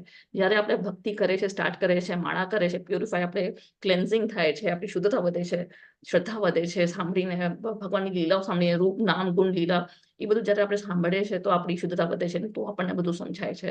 પણ તમે અત્યારના હું જ્યાં જ્ઞાન આપું અને કોઈ ભક્તિ જ ના કરી હોય, કોઈને વિશ્વાસ જ નથી, અને એને હું બધું આ કહીશ તો એ કહેશે આ શું ફાલતુગીરી તું વાત કરે છે. એમનું એ જ ઇન્ટેન્શન કે એની કોન્શિયસનેસ જ નથી, ક્લિન્ઝિંગ જ નથી. તો આપણે આ બધું સમજવાનું છે, બધું હાઈ ફિલોસોફી ક્યારે સમજાય છે? જ્યારે આપણે ત્યાં સ્ટાર્ટ કરશું માળા કરવાનું. માળા તો મેઇન માળા છે આપણું, કારણ કે કલયુગનું યજ્ઞ જ છે કે નામ જાપ, આપણો હરે કૃષ્ણનો મહામંત્ર. એનાથી જેટલી તમારી ક્લેન્ઝિંગ થશે એ પાવર તમને ખબર પડશે જ્યારે તમે માળા કરશો. ને પછી તમારા જેટલાય પ્રશ્ન હશે લાઈફના એ ઓટોમેટિકલી તમને બધા આન્સર મળે છે. અને બધા જે ભક્તો જે ISKCONમાં છે, જે ભણે છે, લેવલ 2માં હશે, લેવલ 3માં હશે, કે ભક્તિ શાસ્ત્રી પણ થયા, પણ બધાનો આ અનુભવ છે કે જે તમને કંઈક પણ પ્રશ્ન આવે છે એ ઓટોમેટિક તમને આન્સર સામે આવે છે ત્યારે તમે વાંચો છો. તો એ આપણે એકચ્યુઅલી જ્ઞાનમાં આવે છે, એને જ્ઞાન ચક્ષુ કહેવાય છે. 15.11 યતંતો યોગિનશ્ચૈનં પશ્યન્ત્યાત્માની અવસ્થિતં યતંતોપ્ય અકૃતાત્માનો નૈનં પશ્યન્ત્યચેતસઃ. હરે કૃષ્ણ. હરે કૃષ્ણ માતાજી. યસ માતાજી, હરે કૃષ્ણ. આત્મા સાક્ષાત્કારમાં સ્થિર થયેલા પ્રયત્નશીલ આત્માવાદીઓ આ બધું જ સ્પષ્ટ રીતે જોઈ શકે છે, પરંતુ જેના મનમાં વિકાસ થયેલો નથી, તેઓ આત્મા સાક્ષાત્કારમાં સ્થિર થયેલા નથી. તેઓ પ્રયત્ન કરવા છતાંય શક્ય નથી કે શું થઈ રહ્યું છે. હરે કૃષ્ણ માતાજી. હરે કૃષ્ણ, હરે કૃષ્ણ. થેન્ક યુ માતાજી. યસ. તો હવે જે આત્મ સાક્ષાત્કારમાં સ્થિત છે, જે આવા ગુણાતીત પ્લેટફોર્મ આવી ગયા છે, 3 ગુણોથી પર થઈ ગયા છે ભક્તિ, એટલે ચલો ભક્તિ પણ નહીં કરતો પણ બ્રહ્મણ પ્લેટફોર્મમાં પણ આવી ગયા છે કે સમજી શકે છે કે હું આત્મા છું, હું શરીર નથી, એ પણ રિલેટ કરી શકે છે. તો એ લોકો આ જોઈ શકે છે કે આપણે આ બોડીથી છોડીને આપણે બીજી બોડીમાં જવાના છે. આ ટ્રાન્સમાઇગ્રેટ થાય છે આત્માનું. આ શું કહેવાય હિન્દીમાં, શું કહેવાય સોરી ગુજરાતીમાં શું કહેવાય છે, તદબદલી જે થાય છે આ બોડીમાંથી બીજી બોડી. તો એ લોકોને સમજાય છે કેમ? કારણ કે એ લોકો આત્મ સાક્ષાત્કાર પ્લેટફોર્મમાં આવી ગયા છે, એમને ખબર છે હું આત્મા છું, શરીર નથી. અત્યારના આપણે શરીરથી રિલેટ કરે છે, હજી પણ આપણે શરીરથી રિલેટ કરે છે, આપણું હજી પ્યોરિફિકેશન નથી આવ્યું. પણ આવી રીતે જે યોગી લોકો છે, જે ધ્યાન કરતા હોય છે, ધ્યાન યોગી આપણે જોયું હતું અષ્ટાંગ યોગના ચેપ્ટરમાં કે સમાધિ સુધી પહોંચી જાય છે, તો ત્યારે એ લોકોને ખબર પડી જાય છે કે આત્મા છે. એ લોકોને કોઈ ભૌતિક ચીજથી કાંઈ એના બધા ઇન્દ્રિયો કંટ્રોલમાં આવી જાય છે, મન કંટ્રોલમાં આવી જાય છે, ભૌતિક ચીજોથી કોઈ આસક્તિ નથી. ઘર બહાર પરિવાર, પછી બારે કોઈ પણ એક તુફાને આવી જશે, ઠંડી કે ગરમી કે કાંઈ પણ વરસાદ પણ પડશે, એ લોકોને શરીરમાં એ કાંઈ એ લોકોને ઇફેક્ટ નહીં થાય, કારણ કે એ લોકો ઓલરેડી ધ્યાનમાં પહોંચી ગયા છે, એ સમાધિમાં પહોંચી ગયા છે. તો એ આત્મ સાક્ષાત્કારમાં જે સ્થિત હોય છે એ સમજી શકે છે. અને અહીંયા શું કહે છે? પ્રયત્નશીલ આત્માવાદી. પ્રયત્નશીલ એટલે જેને પ્રયાસ કર્યો છે, ભગવાનને જાણવાનો પ્રયાસ કરે છે, જે ભક્તિનો પ્રયાસ કરે છે. એમ તમે જોવા જશો તો ઘણા બધા યોગા કરી રહ્યા છે અત્યારના. તો એટલા બોડી બિલ્ડર્સ છે, એટલું સરસ બોડી બિલ્ડિંગ કરે છે. આપણે ધ્યાન યોગના ચેપ્ટરમાં પણ જોયું હતું, ઘણા લોકો આવી તો ઊંધા હોય છે, માથું અંદર જમીનમાં ગાડેલું હોય છે, પગ સીધા હોય છે. તો એવા ઘણા યોગી છે. હિરણ્યકશિપુ પણ 2 પગના અંગૂઠા ઉપર ઉભો હતો 33,000 વર્ષ સુધી. એવો યોગ તો આપણે પણ ના કરી શકીએ, પણ એને કર્યો. તો એને પણ આ બધા યોગના બધા લખેલા આસનો, પણ આત્મ સાક્ષાત્કાર ના થયો. તો આત્મ સાક્ષાત્કાર જ્યાં સુધી તમે આ બધું યોગ શેના માટે કરવું જોઈએ, આત્મ સાક્ષાત્કારના પ્લેટફોર્મમાં નહીં આવો, તમને સમજાશે જ નહીં કે આ બધું શું થાય છે, આત્મા શું છે, શરીર શું છે, ભગવાન કોણ છે, ક્ષેત્રજ્ઞ, પુરુષ પ્રકૃતિ, એ બધું સમજાશે જ નહીં. કારણ કે આપણે સેલ્ફ રિલાઇઝેશન યોગા પણ કેમ કરવું જોઈએ? સેલ્ફ રિલાઇઝેશન માટે, આત્મ સાક્ષાત્કાર માટે. કર્મ કેમ કરવા જોઈએ? કે કર્મ યોગ કરીને આપણે ભગવાનને પ્રાપ્ત કરી શકીએ છીએ. કે વિષ્ણુ માટે આપણે કર્મ કરવા જોઈએ.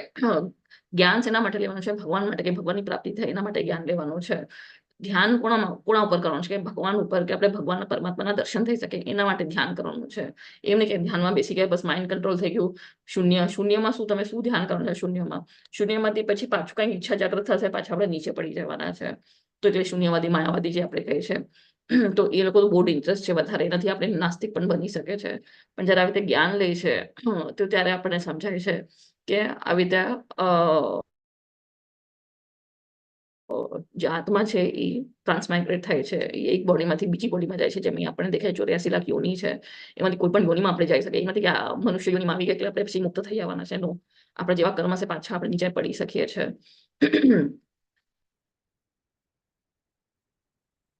અને જે પ્રયત્ન નહીં કરે આત્મ સાક્ષાત્કાર થવા માટે, ભલે પછી જેટલું યોગા કરશે બોડી મેન્ટેન કરવા માટે, તો પણ એ લેવલમાં નહીં આવી સમજી જ નહીં શકે કે આત્માને શરીર અલગ છે. પછી જે કઈ જિમ્નાસ્ટ હશે કે શું હશે, ખાલી ભક્તિ યોગી છે જે કૃષ્ણ ભાવનામૃતમાં છે, જે બી કૃષ્ણની ભક્તિ કરે છે શુદ્ધ ભાવથી, પ્રેમ ભાવથી, એ જ સમજી શકે છે આ બધી વાતો. એને જ આ બધું સમજાય છે. યસ. ગામાવેશ્ય ચ ભૂતાની ધારયામ્યહમોજસા પુષ્ણામી ચોષતિ સર્વાઃ સોમો ભૂત્વા રસાત્મકાઃ. યસ, હરે કૃષ્ણ. મયુરી માતાજી, હરે કૃષ્ણ. હું દરેક ગ્રહોમાં પ્રવેશ કરું છું અને મારી શક્તિ દ્વારા તેઓ ભ્રમણ કક્ષામાં રહે છે. હું ચંદ્ર થઈને હું જ તમામ વનસ્પતિઓને જીવન રસ પ્રદાન કરું છું. હરે કૃષ્ણ માતાજી. હરે કૃષ્ણ. તો હવે અહીંયા ભગવાન એમની બધી ક્વોલિટીઝ કહે છે. તો દરેક ગ્રહમાં ભગવાન પ્રવેશે છે. આપણને ખબર છે દરેક ગ્રહમાં ભગવાન ગર્ભોદક્ષ વિષ્ણુની જેમ પ્રવેશે છે. દરેક બ્રહ્માંડમાં અને દરેક ગ્રહમાં એ દરેક જીવના અંદર પરમાત્માની જેમ વસે છે. અને પછી કહે છે કે મારી શક્તિ દ્વારા તેઓ બ્રહ્માંડ કક્ષામાં, તો આપણને ખબર છે બધા જે ગ્રહો છે જે એમની ઓર્બિટમાં ફરે છે, તો કેવી રીતે ફરે છે. હવે આપણે હાથમાં માટી ઉપાડીને આપણે ઉપર ફેંકશું તો એનું નીચે પડવાની છે. પણ આ બધા ગ્રહો કેવી રીતે ફરી રહ્યા છે સખી રીતે, આપણે એક શ્લોકમાં પણ જોયું હતું કે મોતીની માળા કેટલા દોરામાં એટલી સરસ રીતે પીરોવેલી હોય છે કે આપણને દોરો દેખાતો નથી. એવી રીતે ભગવાનની આ જે શક્તિઓ છે એનાથી દ્વારા બધું આધારિત છે. આ બધા ગ્રહો સરખી રીતે ફરી રહ્યા છે સૂર્યના ઇર્દ ગિર્દ અને પોતાની જ ઓર્બિટમાં ભ્રમણ કક્ષામાં ફરે છે. તો શેનાથી? તો ભગવાન અહીંયા કહે છે કે મારી શક્તિ દ્વારા. ભગવાનની શક્તિ બધા કહે છે ને કે 2 ગ્રહ અથડાણા એટલે એટલી સરસ સૃષ્ટિ બની, એટલે પૃથ્વી બની. પણ આપણે 2 ફટાકડા ફોડે તો એક નથી, એક નાનકડું એક બીજ નથી ઉગવાનું.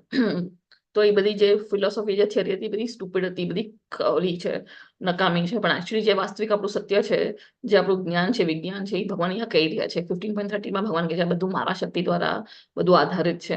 અને ચંદ્ર જે છે એ ભગવાનની શક્તિ છે, ભગવાનની આંખો છે. આપણે 11મા અધ્યાયમાં જોયું હતું કે સૂર્ય અને ચંદ્ર મારી આંખો છે. તો ચંદ્ર, અહીંયા ભગવાન કહે છે કે ચંદ્ર ના જ પ્રકાશથી આપણા જે વનસ્પતિઓમાં જે રસ આવે છે, જે ટેસ્ટ આવે છે, જે જ્યુસ આવે છે, એ ચંદ્રના પ્રકાશથી આવે છે. અને ચંદ્રનો પ્રકાશ ક્યાંથી આવે છે? એ ભગવાન જ છે, એ ભગવાનનું જ એનર્જી છે. તો અહીંયા ભગવાન કહે છે કે વનસ્પતિનો જીવન રસ પ્રદાન કરું છું. તો ચંદ્ર નહીં હોય તો પછી આપણા કોઈ પણ જે ફળ હશે કે જે વનસ્પતિમાં કઈ રસ નહીં, કઈ જ્યુસ નહીં હોય, કઈ ટેસ્ટ નહીં હોય. કોઈક આપણા ફ્રૂટ્સ હોય છે, ફળ હોય છે, મીઠા હોય છે, કોઈ ખાટા હોય છે, કોઈ એકદમ રસવાળા હોય છે. તો એ બધું રસને બધું ટેસ્ટ ક્યાંથી આવે છે? તો એ અહીંયાથી આવે છે, ચંદ્રમાના પ્રકાશથી.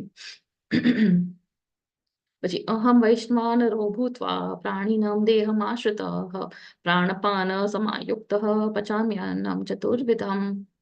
યસ, હરે કૃષ્ણ. મુક્તિ માતાજી. હરે કૃષ્ણ માતાજી. હું જીવ માત્રના શરીરમાં જઠર અગ્નિ એટલે કે વૈશ્વાનર છું અને હું શ્વાસ પ્રશ્વાસનમાં રહીને 4 પ્રકારના અન્નનું પાચન કરું છું. હરે કૃષ્ણ માતાજી. હરે કૃષ્ણ. યસ. તો આપણા પેટમાં પણ કંઈક અગ્નિ હોય છે, આપણે જે પચાવવા માટે. આપણે ક્યારેક એસિડિટી પણ થાય છે, તો એ બધી અગ્નિ શું છે? ખાવાનું પચાવવાની અગ્નિ હોય છે. તો ભગવાન કહે છે એ અગ્નિ પણ એ ભગવાન જ છે.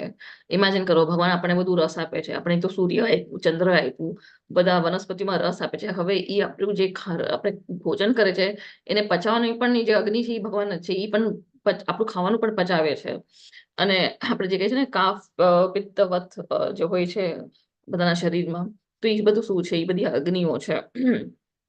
પિત્તને વાહને પછી આ બધી જે આપણે પ્રાણ વાયુ હોય છે, જે આપણે બ્રીથ કરે છે, શ્વાસ લે છે, તો અંદર શ્વાસ ખેંચે છે, બારે શ્વાસ છોડે, તો બધું શ્વાસ પણ એ શું છે? એ જે પ્રાણની જે વાયુ છે એ પણ ભગવાનની પોતે છે. અને 4 પ્રકારના જે અનાજ છે, અન્ન છે, એનું પાચન કરે છે. 4 પ્રકારના અન્ન કોઈને ખબર છે કયા છે 4 પ્રકારના અન્ન?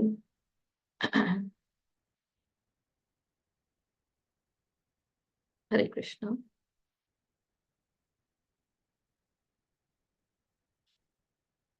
અન્ન કોમેન્ટ કરજો, ચેટ બોક્સમાં લખી શકો છો. Yes. મુક્તિ માતાજી યાદ નથી 4 પ્રકારના હરે યસ જય માતાજી. હરે કૃષ્ણ. ચાટવું, ચગરવું, હા ચાટવું, ચગરવું, ચબાવવું અને ચૂસવાનું.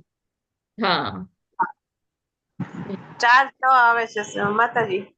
હા, પીવાનું, ચૂસવાનું, ચાટવાનું અને ચાવવાનું. ચગડવાનું, હા ચાવવાનું. ગળવું. Yes. Hare Krishna. Hare thank you માતાજી. તો આ 4 પ્રકારના જે આપણે હોય છે અન્ન, એ ભગવાન એનું પાચન કરે છે. પછી 15.15 સર્વસ્ય ચાહમ હૃદિ સન્નિવિષ્ટો મતસ્મૃતિર્જ્ઞાનમપોહનૈ ચ વેदैश्च સર્વૈરહમેવ વેદ્યો વેદાંત કૃદ્વેદ વિદેવ ચાહમ. યસ. હરે કૃષ્ણ. મુક્તિ માતાજી. હરે કૃષ્ણ. લઈ લો માતાજી. Yes yes yes. હું દરેક જીવોના હૃદયમાં રહેલો છું અને મારાથી જ સ્મૃતિ, જ્ઞાન તથા વિસ્મૃતિ આવે છે. સર્વ વેદો દ્વારા જાણવા યોગ્ય હું જ છું.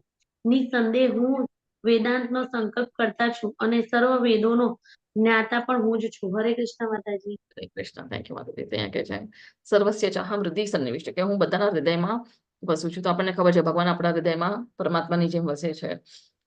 બધા જીવોના અંદર જીવભૂત સનાતન બધા જીવ, બધા ગ્રહમાં જીવ છે. બધા જીવના અંદર, હૃદયના અંદર ભગવાન પરમાત્માની જેમ વસે છે. અને ભગવાન કહે છે કે મારાથી જ સ્મૃતિ, વિસ્મૃતિ અને જ્ઞાન હું જ આપું છું. તો આપણને જે પણ આપણને યાદ છે એ ભગવાનના દ્વારા, એ જે સ્મૃતિ છે એ ભગવાનની જ એ શક્તિ છે. અને વિસ્મૃતિ તો આપણને પાછલા જન્મનું કાંઈ જ યાદ નથી. તો એ વિસ્મૃતિ કોણ આપે છે? એ ભગવાન જ આપે છે. પણ એકચ્યુઅલી જયારે શું કહેવાય, બેબી જયારે વૂમમાં હોય છે, ભ્રૂણ જયારે ગર્ભમાં હોય છે, તો એ ભ્રૂણ એકચ્યુઅલી કઈ તકલીફમાં હોય છે. આપણને લાગે છે કે એને કઈ સમજ નથી, એનું હૃદય ડેવલપ નથી થયું, એનું આ ડેવલપ નથી. પણ એકચ્યુઅલી જ્યારે એ ગર્ભમાં આવે છે, જ્યારે કન્સીવ કરે છે એક સ્ત્રી, તો ત્યારે જ આત્મા આવી જાય છે એના ગર્ભમાં. અને ત્યારથી એ સ્ટ્રગલ કરે છે. 9 મહિનામાં એ બહુ ખરાબ હાલતમાં હોય છે એકચ્યુઅલી ભ્રૂણ. અને એ એકદમ ભગવાનને પ્રાર્થના કરે છે કે મને બસ તમારી ભક્તિ કરીશ, તમારી ભક્તિ કરીશ, હું તમારું નામ જાપ કરીશ, તમે મને આમાંથી મુક્ત કરો, આ સ્થિતિમાંથી મુક્ત કરો, હું તમારું નામ, તમારી ભક્તિ કરીશ, પ્રોમિસ કરું છું, પ્રોમિસ કરું છું. અને જેવું બેબી બોર્ન થાય છે તો ત્યારે એ ભૂલી જાય છે, કારણ કે માયામાં આવી જાય છે. અને પછી ભક્તિ તો એક બાજુ, પછી તો એના કાર્યોમાં લાગી જાય છે. તો આ એકચ્યુઅલી તમે જયારે આ પ્રભુવાદનું આ વિડીયો છે તમે સાંભળજો. વિડીયોનું નામ યાદ નથી આવતું, પણ તમે ગૂગલ સર્ચ મારજો પ્રેગ્નન્ટ વુમન કે એવું, તો બર્થ જેવું અને પ્રભુપાદ લખજો તો એ વિડીયો આવી જશે. એટલું સરસ એક્સપ્લેન કર્યું છે, ઇંગ્લિશમાં છે. પણ એટલે કહે છે કે જે સ્ત્રીઓ ગર્ભવતી હોય છે એમને એકચ્યુઅલી સાંભળવું જોઈએ ભગવદ્ ગીતા, કારણ કે Truth and birth છે લગભગ. સોરી પ્રભુજી. Truth and birth. Truth સાચું છે લગભગ એમ. હા બસ ટ્રુથ. આવે. હા હા હા. બર્થ અગેન અને ડેથ અગેન એવું કંઈક છે ને? એ અલગ છે. ડેથ બિયોન્ડ બર્થ કે એવું કંઈક છે, કે બર્થ બિયોન્ડ ડેથ એવું કંઈક છે. પણ આ અલગ છે આઈ થિંક. બર્થ તમે લખજો ને, બર્થ અને ઇસ્કોન, તો એ આવી જ જશે વિડીયો. તો એમાં આવી જ જાય છે. તો એટલે પ્રેગ્નન્ટ લેડીઝે આ સાંભળવું જોઈએ. હું મોકલીશ આ વિડીયો, અગર મને મળશે તો I just share it on the group. તો એ સાંભળવું જોઈએ. એટલે ભગવદ્ ગીતા સાંભળવું જોઈએ જ્યારે કોઈ ગર્ભવતી હોય, કારણ કે એ જે ભ્રૂણ છે એને ખબર છે, એ ભક્તિ અંદરથી ભગવાનને પ્રાર્થના કરતું જ હોય છે. તો જ્યારે આ પ્રાર્થના સાંભળે છે, ભગવાનનું સાંભળે છે, અને એ જ્યારે બેબી બોર્ન થાય છે, તો એકદમ તમે જોશો એટલું અલગ જ એની ચેતના હશે. અને જેને કોઈ દિવસ સાંભળ્યું નહીં હોય એ બાળક એકદમ એગ્રેસિવ હશે, જેને કોઈ દિવસ ભક્તિનું કઈ નહીં સમય જોઈ, સ્ત્રી ભક્તિ નહીં કરી હોય પ્રેગ્નન્સીમાં, તો એકદમ અલગ, એકદમ એગ્રેસિવ હોય છે, એકદમ ચીડચીડું હોય છે. આ તમે તમારા લાઈફમાં તમે એક્સપિરિયન્સ કર્યો હશે. અને મારા એવા ઘણા છે આ લાઈફમાં જેને આવી રીતે ભક્તિ કરી છે, પૂજા પાઠ કરી છે, અને એમના છોકરાઓને જો એટલા શાંત હોય છે. લાઈક 2 કલાક 3 કલાકની પૂજા પણ હશે તો એકદમ શાંતિથી 1 વર્ષનું બાળક હશે કે 2 વર્ષ શાંતિ બેઠું હોય છે ને મમ્મીના ખોડામાં. એટલે એ આ પાવર છે, આપણા ધર્મનું પાવર છે, ભગવાનનું પાવર છે, ભક્તિનું હરે પાવર છે. કૃષ્ણ માતાજી. યસ. હરે કૃષ્ણ. મારો ખુદનો એક્સપિરિયન્સ છે આ માટે તો. તમે end of the class share કરજો. યસ. તો અહીંયા ભગવાન કહે છે તો બધું જે યાદ છે તેને જ્ઞાન પણ ભગવાન જ આપે છે આપણને. તો જ્યારે આપણને ભક્તિ કરવી છે, ભગવદ્ ગીતા વાંચવાની આપણને એક ડિઝાયર આવે છે, ભક્તિ કરવાની આપણને એક ઈચ્છા જાગે છે, તો અંદર જ બેઠેલા છે પરમાત્મા તો વેઇટ કરે છે. જેમ આપણે બે પક્ષી જોયા હતા, વેઇટ કરે છે ક્યારે અમારી સામે જોશે ને ત્યાં તરત ભગવાન આપણને બુદ્ધિ યોગ આપે છે, જ્ઞાન આપે છે અને બધું રસ્તા આપણને ક્લિયર કરે છે કે આપણે ભક્તિ આગળ કરી શકે છે. તમે અત્યારના કહો છો કે ચા કોફીની આદત હશે, ડુંગળી લસણની આદત હશે, ફેમિલીનું કંઈક પ્રોબ્લેમ હશે, પણ જો તમારી ઈચ્છા હશે તો ભગવાન એ બધું આપણને સેટ કરીને આપે છે. એવા સંજોગ ક્રિએટ કરે છે કે આપણી ભક્તિ આગળ વધી શકે છે. એ આપણા અંદર જ બેઠા છે, આપણી સિન્સિયરિટી, મેન્ટાલિટી બધું જાણે છે. અને અહીંયા પછી ભગવાન કહે છે કે વેદેશ્ચ સર્વે અહમ વેદ એવ વેદ્યો વેદાંત કૃત વેદ વેદ એવ ચાહમ. એટલે જે બધું વેદાસ આપ્યું કોને છે? એ ભગવાનના હૃદયમાંથી ભગવાને બ્રહ્માજીને આપ્યું છે. અને બધું કમ્પાઇલ કોણે કર્યું છે? વેદાંત. તો એ ભગવાને જ કર્યું છે, એમના અવતારને જ કર્યું છે. અને વેદાસના અંદર વાંચીને જાણવાનું કોણે છે? એ ભગવાન જાણવું છે. ગોલ શું છે વેદાસનો? ઉપદેશ શું છે વેદાસનું? ભગવાન જ છે, કે ભગવાનની પ્રાપ્તિ, ભગવાનની પ્રસન્નતા. અને ગોલ શું છે? કે ભગવાનના ધામે પહોંચી જવાનો. એ જ આપણો વેદાસનો ગોલ છે. તો બધું જે વેદાસમાં આપ્યું છે એ ભગવાન જ છે. ભગવાને વેદાસ આપ્યા છે. ભગવાન વેદાસમાં જાણવાનું જે ચીજ છે, ઉદ્દેશ છે, એ પણ ભગવાન જ છે. અને શું આપણે રીતિ રિવાજ જે બધું લખ્યું છે શેના માટે કરવાની છે? ભગવાનની પ્રાપ્તિ માટે જ કરવાની છે, જે બધું વેદાસમાં આપ્યું છે. અને ગોલ શું છે વેદાસનું? ભગવાનની પ્રાપ્તિ, વિષ્ણુની પ્રાપ્તિ. તો અહીંયા વેદાંત, કમ્પાઇલર ઓફ વેદાંત, તો વેદાંતના સંકલન કોણે કર્યું છે? વેદાસ કોણે લખી છે? હરે કૃષ્ણ માતાજી. વ્યાસ મુનિએ. યસ, તો એટલે એમને અહીંયા યસ, હા, વ્યાસદેવે. તો એટલે એમનું નામ છે કૃષ્ણ દ્વાપાયન વેદ વ્યાસ. તો કૃષ્ણ એમનું નામમાં પણ કૃષ્ણ દ્વાપાયન છે. કેમ? કારણ કે એ ભગવાનના શક્તિવેશ અવતાર છે. ભાગવતમાં આપ્યું છે કે વ્યાસદેવ પણ ભગવાનના શક્તિવેશ અવતાર છે. અને એટલે એ શક્તિવેશ અવતાર એટલે એમને એક એવું શક્તિ આપી છે કે એ જ એમને કાર્ય કરવાના છે. તો એ વ્યાસદેવ છે, એમનું કાર્ય કે બધું વેદાસ લખવાનું. પણ એકચ્યુઅલી વેદાસનું જે એસેન્સ છે, હવે આપણે 4 વેદાસ તો વાંચવાના નથી, ઋગ્વેદ, સામવેદ, અથર્વવેદ, યજુર્વેદ, પણ અને 4 વેદાસ લખીને પણ વ્યાસદેવ પોતે વ્યાકુલ હતા કે મેં બધું તો લખી નાખ્યું છે, બધા પુરાણ બધું આપી દીધું છે લખીને, ઉપનિષદ ના અને તે એમને સંતોષ નહોતો. એકદમ વ્યાકુલ હતા, નહીં બેસી ગયા હતા ગંગા કિનારે એકદમ સેડ થઈને. ત્યારે નારદ મુનિ આવે છે. નારદ મુનિ તો એમના ગુરુ હોય છે. નારદ મુનિ કહે છે કે શું થયું તું, કે મતલબ વ્યાકુલ છો? તો કે મેં બધું લખી નાખ્યું છે વેદાસમાં, જે મારે લખવાનું હતું બધું મેં વ્યવસ્થિત લખીને આપ્યું છે, પણ તો એ મને મન વિચલિત થાય છે. તો ત્યારે નારદ મુનિ કહે છે કે તે ભગવાનના બારામાં કાંઈ જ નથી લખ્યું, કે ભગવાન કોણ છે એની મહિમા જ નથી લખી, ભગવાનનું જ ગ્લોરીફાય નથી કર્યા, ભગવાનની જ સ્તુતિ નથી રાખી. તે ભગવાનનું જ ડિસ્ક્રિપ્શન નથી આપ્યું કે ભગવાન કોણ છે, શું છે, શું લીલા છે, શું એમના અવતાર છે. તો હવે તું એક કામ કર, હવે તું ભાગવતમ લખ અને એમાં ભગવાનનું ગ્લોરીફાય કર, ભગવાનની મહિમા લખ. અને એટલે આપણે જે શ્રીમદ ભાગવતમ કહે છે કે ભાગવત મહાપુરાણ જે કહે છે એ શું છે? એ બધું આખા બધા વેદાસનું જે મલાઈ આપણે કહે છે, જે એસેન્સ છે, જે અમૃત છે, એ ભાગવતમ છે. તો એટલે આપણે જયારે ભગવદ્ ગીતા અને ભાગવતમ વાંચી લે પછી આપણે 4 વેદા વાંચવાની જરૂરત જ નથી, કારણ કે એ આખું ભાગવતમ જે છે એ આખું સાર છે, બધા વેદાસનો સાર છે, બધા વેદાસનું જે એસેન્સ છે, જે ક્રીમ છે, એટલે ક્રીમ ઓફ વેદાસ કહેવાય છે ને, જે અમૃત છે એ ભાગવતમ છે. એટલે ભાગવતમ સાંભળવું બહુ જરૂરી છે. એટલે વેદ વ્યાસે પછી ભાગવતમ લખી કે એમાં પછી ભગવાનની મહિમા, બધાની સ્તુતિ છે. એમાં બધા જે એમના શુદ્ધ ભક્તો છે એમની પ્રાર્થના છે. કુંતી મહારાણી છે, ધ્રુવ મહારાજ છે, પ્રહલાદ મહારાજ છે, બધા ભીષ્મદેવ છે, ગજેન્દ્ર મોક્ષની કથા છે. આ બધા જે ભગવાનના ભક્તો છે એમની એમાં સ્તુતિ લખી છે. રુદ્ર ગીત છે, શિવજીની પણ પ્રાર્થના છે. એમાં 12 સ્કંદ છે અને 18,000 શ્લોક છે ભાગવતમના. આપણા દરરોજ ઇસ્કોનમાં ભાગવતમની કથા થાય છે સવારના. આપણા ગુજરાતીમાં પણ થાય છે. તો હરે માતાજી કૃષ્ણ. યસ, હરે પ્રભુપાદની આત્મ સાક્ષાત્કારનું વિજ્ઞાન છે ને, એ બુક છે ને, એમાં શ્રીમદ ભાગવતમમાં કલ્પતરો રોગ મૂલમ એમ શબ્દ આપેલો છે. શ્રીમદ ભાગવતમ કયું? સોરી માતાજી. કલ્પરૂપી વૃક્ષ છે શ્રીમદ હા ભાગવતમ. હા, શ્રીમદ ભાગવતમ. હા હા હા, યસ. તો કલ્પતરુ વૃક્ષ એટલે આપણે જે પણ ઈચ્છા કરશું ને, હવે આપણા અહીંયા વૃક્ષમાં આપણે અગર આંબો જોઈએ છે તો આપણને એ વૃક્ષમાં આંબો જ મળશે, પણ કલ્પતરુ વૃક્ષ જે છે ધામમાં, એમાં તમે કોઈ પણ ઈચ્છા કરશો એ તમને ફળ મળી જશે. એક જ વૃક્ષમાંથી કાંઈ પણ ઈચ્છા કરો તમને એ મળશે. તો આ ભાગવતમ, યસ, શ્રીલા પ્રભુપાદે કીધું છે કે આપણને એક કલ્પતરુ વૃક્ષ જ છે ભાગવતમ. ભાગવતમ એકચ્યુઅલી શ્રી કૃષ્ણ ભગવાન જ છે, એ સાક્ષાત ભગવાન છે. તો ભાગવતમ અને ભગવાનમાં કોઈ ડિફરન્સ નથી. તમે ભાગવતમ વાંચો એટલે તમારી પાસે સાક્ષાત કૃષ્ણ છે. એટલે કહે છે કે ભાગવતમ હોવી બહુ જરૂરી છે આપણા ઘરમાં. અને જ્યારે જેના ઘરમાં ભાગવતમ છે ત્યાં રોજ દેવી દેવતા આવે છે દર્શન કરવા માટે, કારણ કે ભાગવતમ એ બુકના સ્વરૂપમાં ભગવાન છે આપણા પાસે. યસ, નહીં પણ કલ્પતો એ બધી આપણી ઈચ્છાઓ જે છે, ભૌતિક ઈચ્છાઓ બધી નષ્ટ થાય છે જ્યારે આપણે ભાગવતમ વાંચીએ છીએ. એ આપણી બધી ભૌતિક ઈચ્છાઓને નષ્ટ કરી નાખે છે અને એ આપણને મુક્તિના માર્ગે લઈ આવે છે.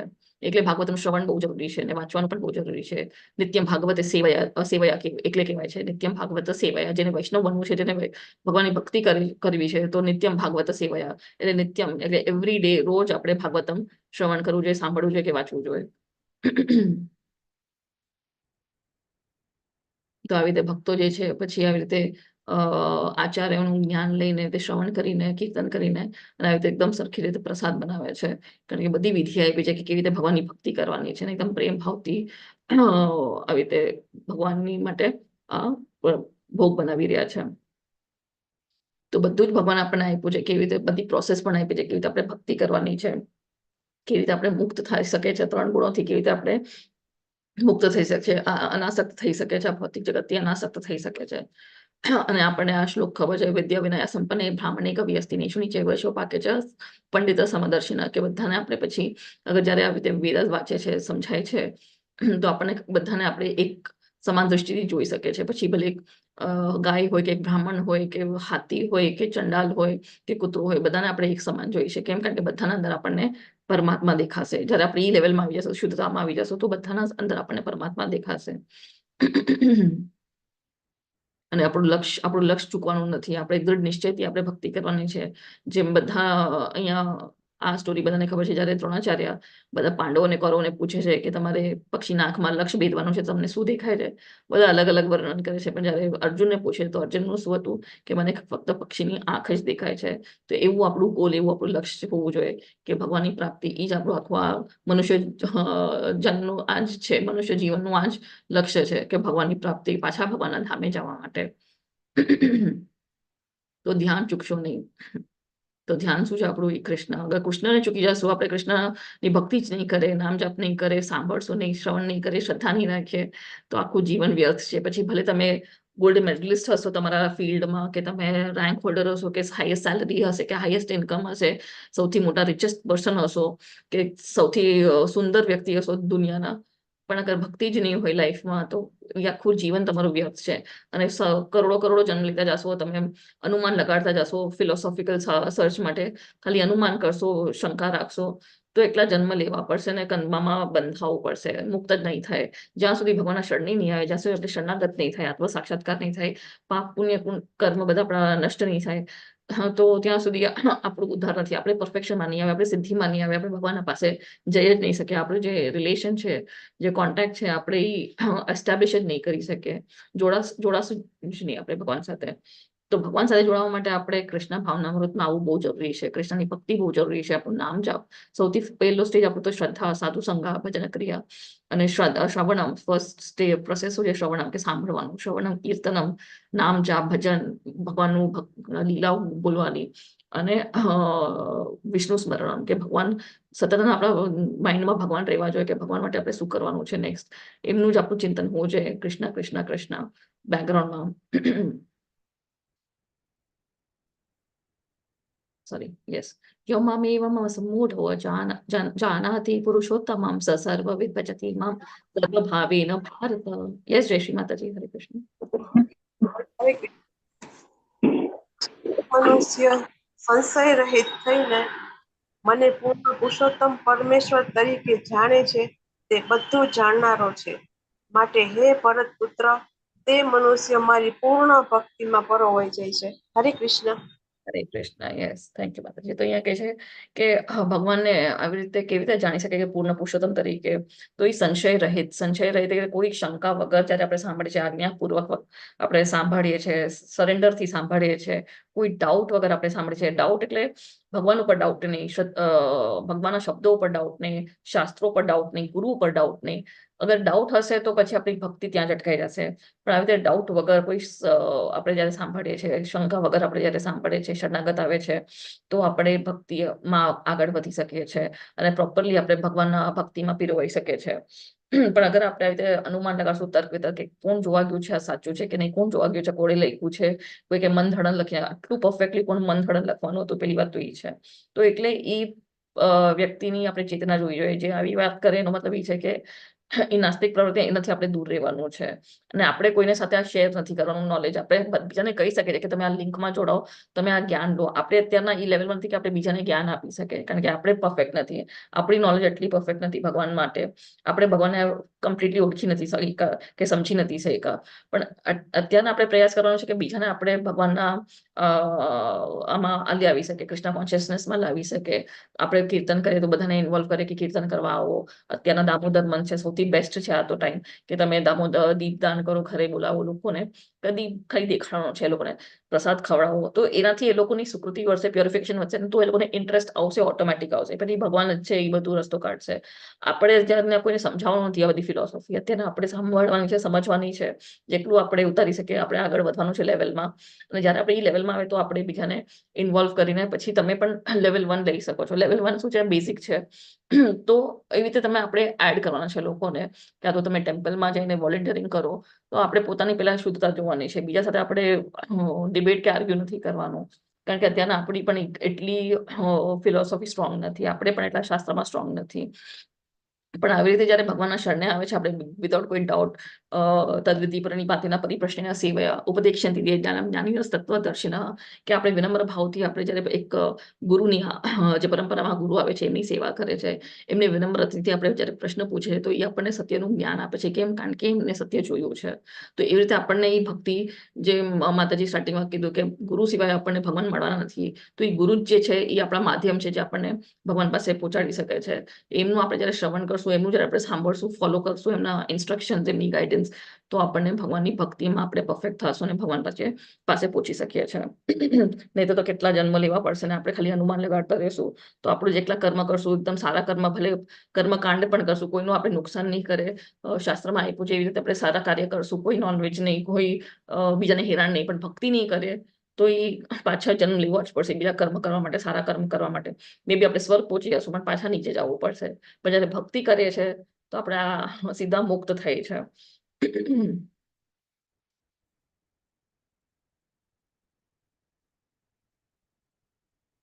તો એટલે માણા જે ભક્તિ કરે છે એ ભગવાનને સમજી શકે છે, એ આ બધું સમજી શકે છે કે એમ આત્મા બોડીમાંથી બીજા બોડીમાં જાય છે. એ બધું જે ભક્તિ કરે છે, જે ભક્તિ હોય છે, કૃષ્ણ ભાવના અમૃતમાં હોય છે, કૃષ્ણ કોન્શિયસ, એ બધું સમજી શકે છે, એ જ્ઞાનમાં હોય છે. અને ભગવાનની ભક્તિ અને ભગવાનમાં કોઈ ડિફરન્સ નથી. જેમ મેં પહેલા પણ કીધું કે ભગવાનની ભક્તિ અને ભગવાનમાં કોઈ અંતર નથી. એ ભગવાનની અંતરંગ શક્તિ જ છે, જે ભગવાનની ભક્તિ સેવા છે. તો શાસ્ત્રો પર ક્યારેય આપણે શંકા નથી કરવાનું, ક્યારેય ભગવાન પર શંકા નહીં કરો. જ્યારે આપણે શંકા કરશું કે ડાઉટ કરશું, હા તમને કાંઈ ક્વેશ્ચન્સ હશે તમે પૂછી શકો છો, પણ આપણને લાગે છે કે શ્રીમદ ભાગવતમાં ઓથેન્ટિક છે કે નહીં. ભગવદ્ ગીતાને ઘણી કોમેન્ટ્રીઝ છે માર્કેટમાં, માયાવાદી ફિલોસોફી વાળી છે, પણ કેવી ઓથેન્ટિક છે, કેવી રીતે સમજવાની. જે પરંપરામાંથી આવી છે, જે ભગવાને 4 સંપ્રદાય આપ્યા છે, એમાંથી જે ગુરુ આવ્યા છે, એમાં જે શિષ્ય પરંપરા આવી છે, એમાંથી જે જ્ઞાન આવે છે, એ ઓથોરાઇઝ છે, એ અધિકારી છે, એ ઓથેન્ટિક સોર્સ છે. આ 4 સંપ્રદાયના બારે જે પણ જ્ઞાન છે એ બધું એ નોનસેન્સ છે, જ્ઞાન નથી, અજ્ઞાનતા છે. પછી બધા ઘણા તો એવી સભા પણ કરતા હોય છે, ભાગવત કથા, ભાગવત સપ્તાહ કરતા હોય છે 7 દિવસની. એ સપ્તાહ પણ કોણ કહે છે, કોણ બોલી રહ્યું છે, કયા સંપ્રદાયમાંથી છે, કોણ એમના ગુરુ છે, ઓથોરાઇઝ સંપ્રદાયમાંથી ઓથોરાઇઝ ગુરુ છે, તો યસ તમે સાંભળી શકો છો.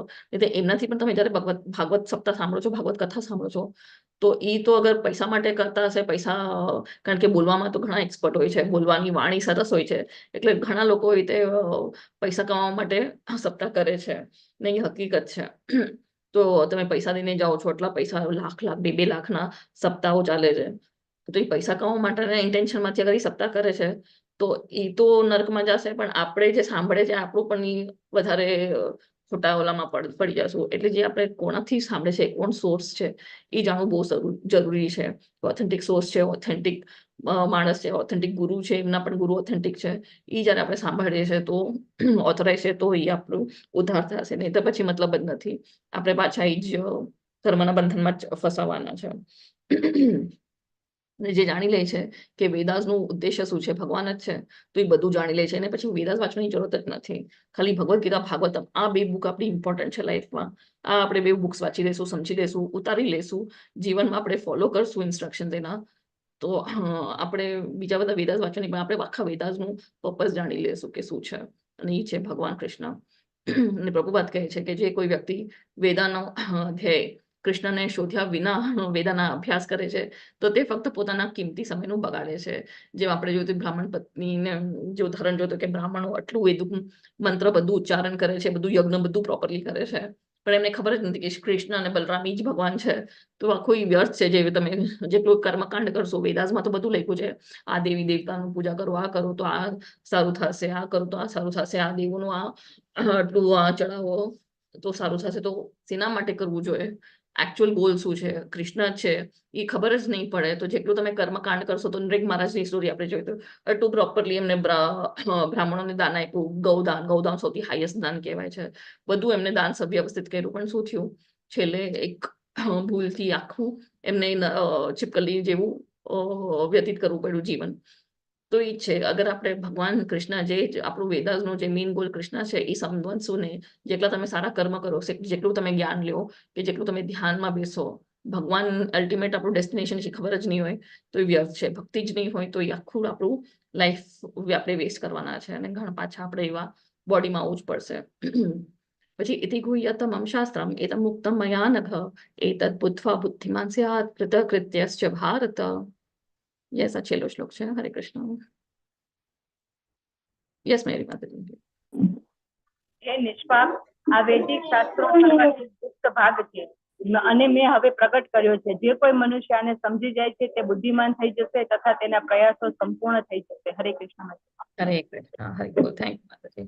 તો અહીંયા ભગવાન આ બધું જે જ્ઞાન ભગવાને આપ્યું છે એક તો સૌથી ગુપ્ત જ્ઞાન છે, એકદમ મિસ્ટીરિયસ જ્ઞાન છે. અને અહીંયા કોને આપે છે? નિષ્પાપ. તો અહીંયા અર્જુનને નિષ્પાપ કહે છે, જેના બધા પાપ કર્મ મુક્ત છે, એ નિષ્પાપ છે, એનો કોઈ પાપ કર્મ નથી. તો એ જ ભગવાનને એકચ્યુઅલી સમજી શકે છે, એ જ ભગવાનનું આ જ્ઞાનને સમજી શકે છે. તો આપણે જયારે ગુરુ પરંપરામાં સાંભળે છે, શરણાગત થાય છે, સમજવાની ટ્રાય કરે છે, માના કરે છે, તો આપણે પણ જે પાપ કર્મથી મુક્ત થાય ને આપણે એ લેવલમાં આવી શકે છે અને ભગવાનને સમજી શકે છે. અને જે આ રીતે સમજી શકે છે ભગવાનને, હા, ભગવાનના હવે 3 ગુણ છે, શક્તિઓ છે, શું છે, કેવું કર્મમાં આપણે બંધાય છે, કેમ આપણે બીજી આ યોનિમાંથી બીજી યોનિમાં જાય છે, શું છે. તો આ જયારે આપણે બધું જ્ઞાન સમજી લે છે તો આપણે ભગવાનના જે પ્રયાસોમાં છે આપણે સફળ થશું. ભગવાનના જે બધા પ્રયાસો આપ્યા છે આપણને, શ્રવણમ, કીર્તનમ, વિષ્ણુ સ્મરણમ, અર્ચનમ, દાસ્યમ, સાખ્યમ, આત્મનિવેદમ, પછી શ્રદ્ધા, સાધુ સંગા, ભજન ક્રિયા, એવી રીતે આપણે જયારે આગળ વધે છે આપણા પ્રોસેસમાં, અનર્થ નિવૃત્તિ થાય છે, ભજન ક્રિયા, અનર્થ નિવૃત્તિ, નિષ્ઠા વધે છે, રુચિ આવે છે, ટેસ્ટ આવે છે આપણે ભક્તિ કરવાની, પછી ભાવ વધે છે ભગવાન માટે, અને જે છેલ્લે આપણને ભગવાનનું પ્રેમ મળે છે. તો આવી રીતે જયારે આપણે પ્રભુપાદે જે આપણને આપ્યા છે 4 નિયમોનું પાલન કરો, માળા કરો, ભગવદ્ ગીતા, ભાગવતનું શ્રવણ કરો, સાંભળો, ગુરુના આશ્રય જઈને દીક્ષા લ્યો, તો આપણે એવી રીતે શુદ્ધતામાં આવશું, ઈ લેવલમાં આવશું, ભગવાનને સમજી શકશું, ભગવાન સાથે આપણું શું કનેક્શન છે, શું રિલેશન છે, એ આપણે જાણી શકશું. અને એવી રીતે ભક્તિનો ભાવ આપણો વધશે ને આપણે પરફેક્શનમાં આવીને ભગવાનના ધામે પહોંચી શકીએ છીએ. તો એ સંપૂર્ણ થાય, જે બધા પ્રયાસો છે એ સંપૂર્ણ થાય છે, કમ્પ્લીટ થાય છે. અત્યારના ખાલી આપણે ભગવદ્ ગીતા કાનથી વાંચશું ને પછી હા બસ મજા આવી ગઈ સાંભળવાની, પછી આપણે ભૂલી જશું, તો એ પછી વ્યર્થ છે. ધૃતરાષ્ટ્રએ પણ ભગવદ્ ગીતા સાંભળી હતી પણ કઈ અસર ન થયો. કેમ? કારણ કે શરણેથી નતું સાંભળ્યું, ભગવાનના શરણેગત નથી આવ્યો. પણ અર્જુન એકદમ નિષ્પાપી હતો, એને કોઈ અધર્મી હતો, એ સોરી ધર્મી હતો. ધૃતરાષ્ટ્ર અધર્મી હતો એટલે એ સમજી જ ન શક્યો. પણ અર્જુન શું હતો? એ ધર્મથી ચાલતો હતો અને એ સમજી શક્યો. એ ભગવાનનો ખાસ મિત્ર હતો. તો આપણે પણ ભગવાનને એકદમ આપણા ખાસ મિત્ર કે ગુરુ માનીને આપણે જયારે સાંભળીએ છીએ, સમજીએ છીએ શરણાગતથી.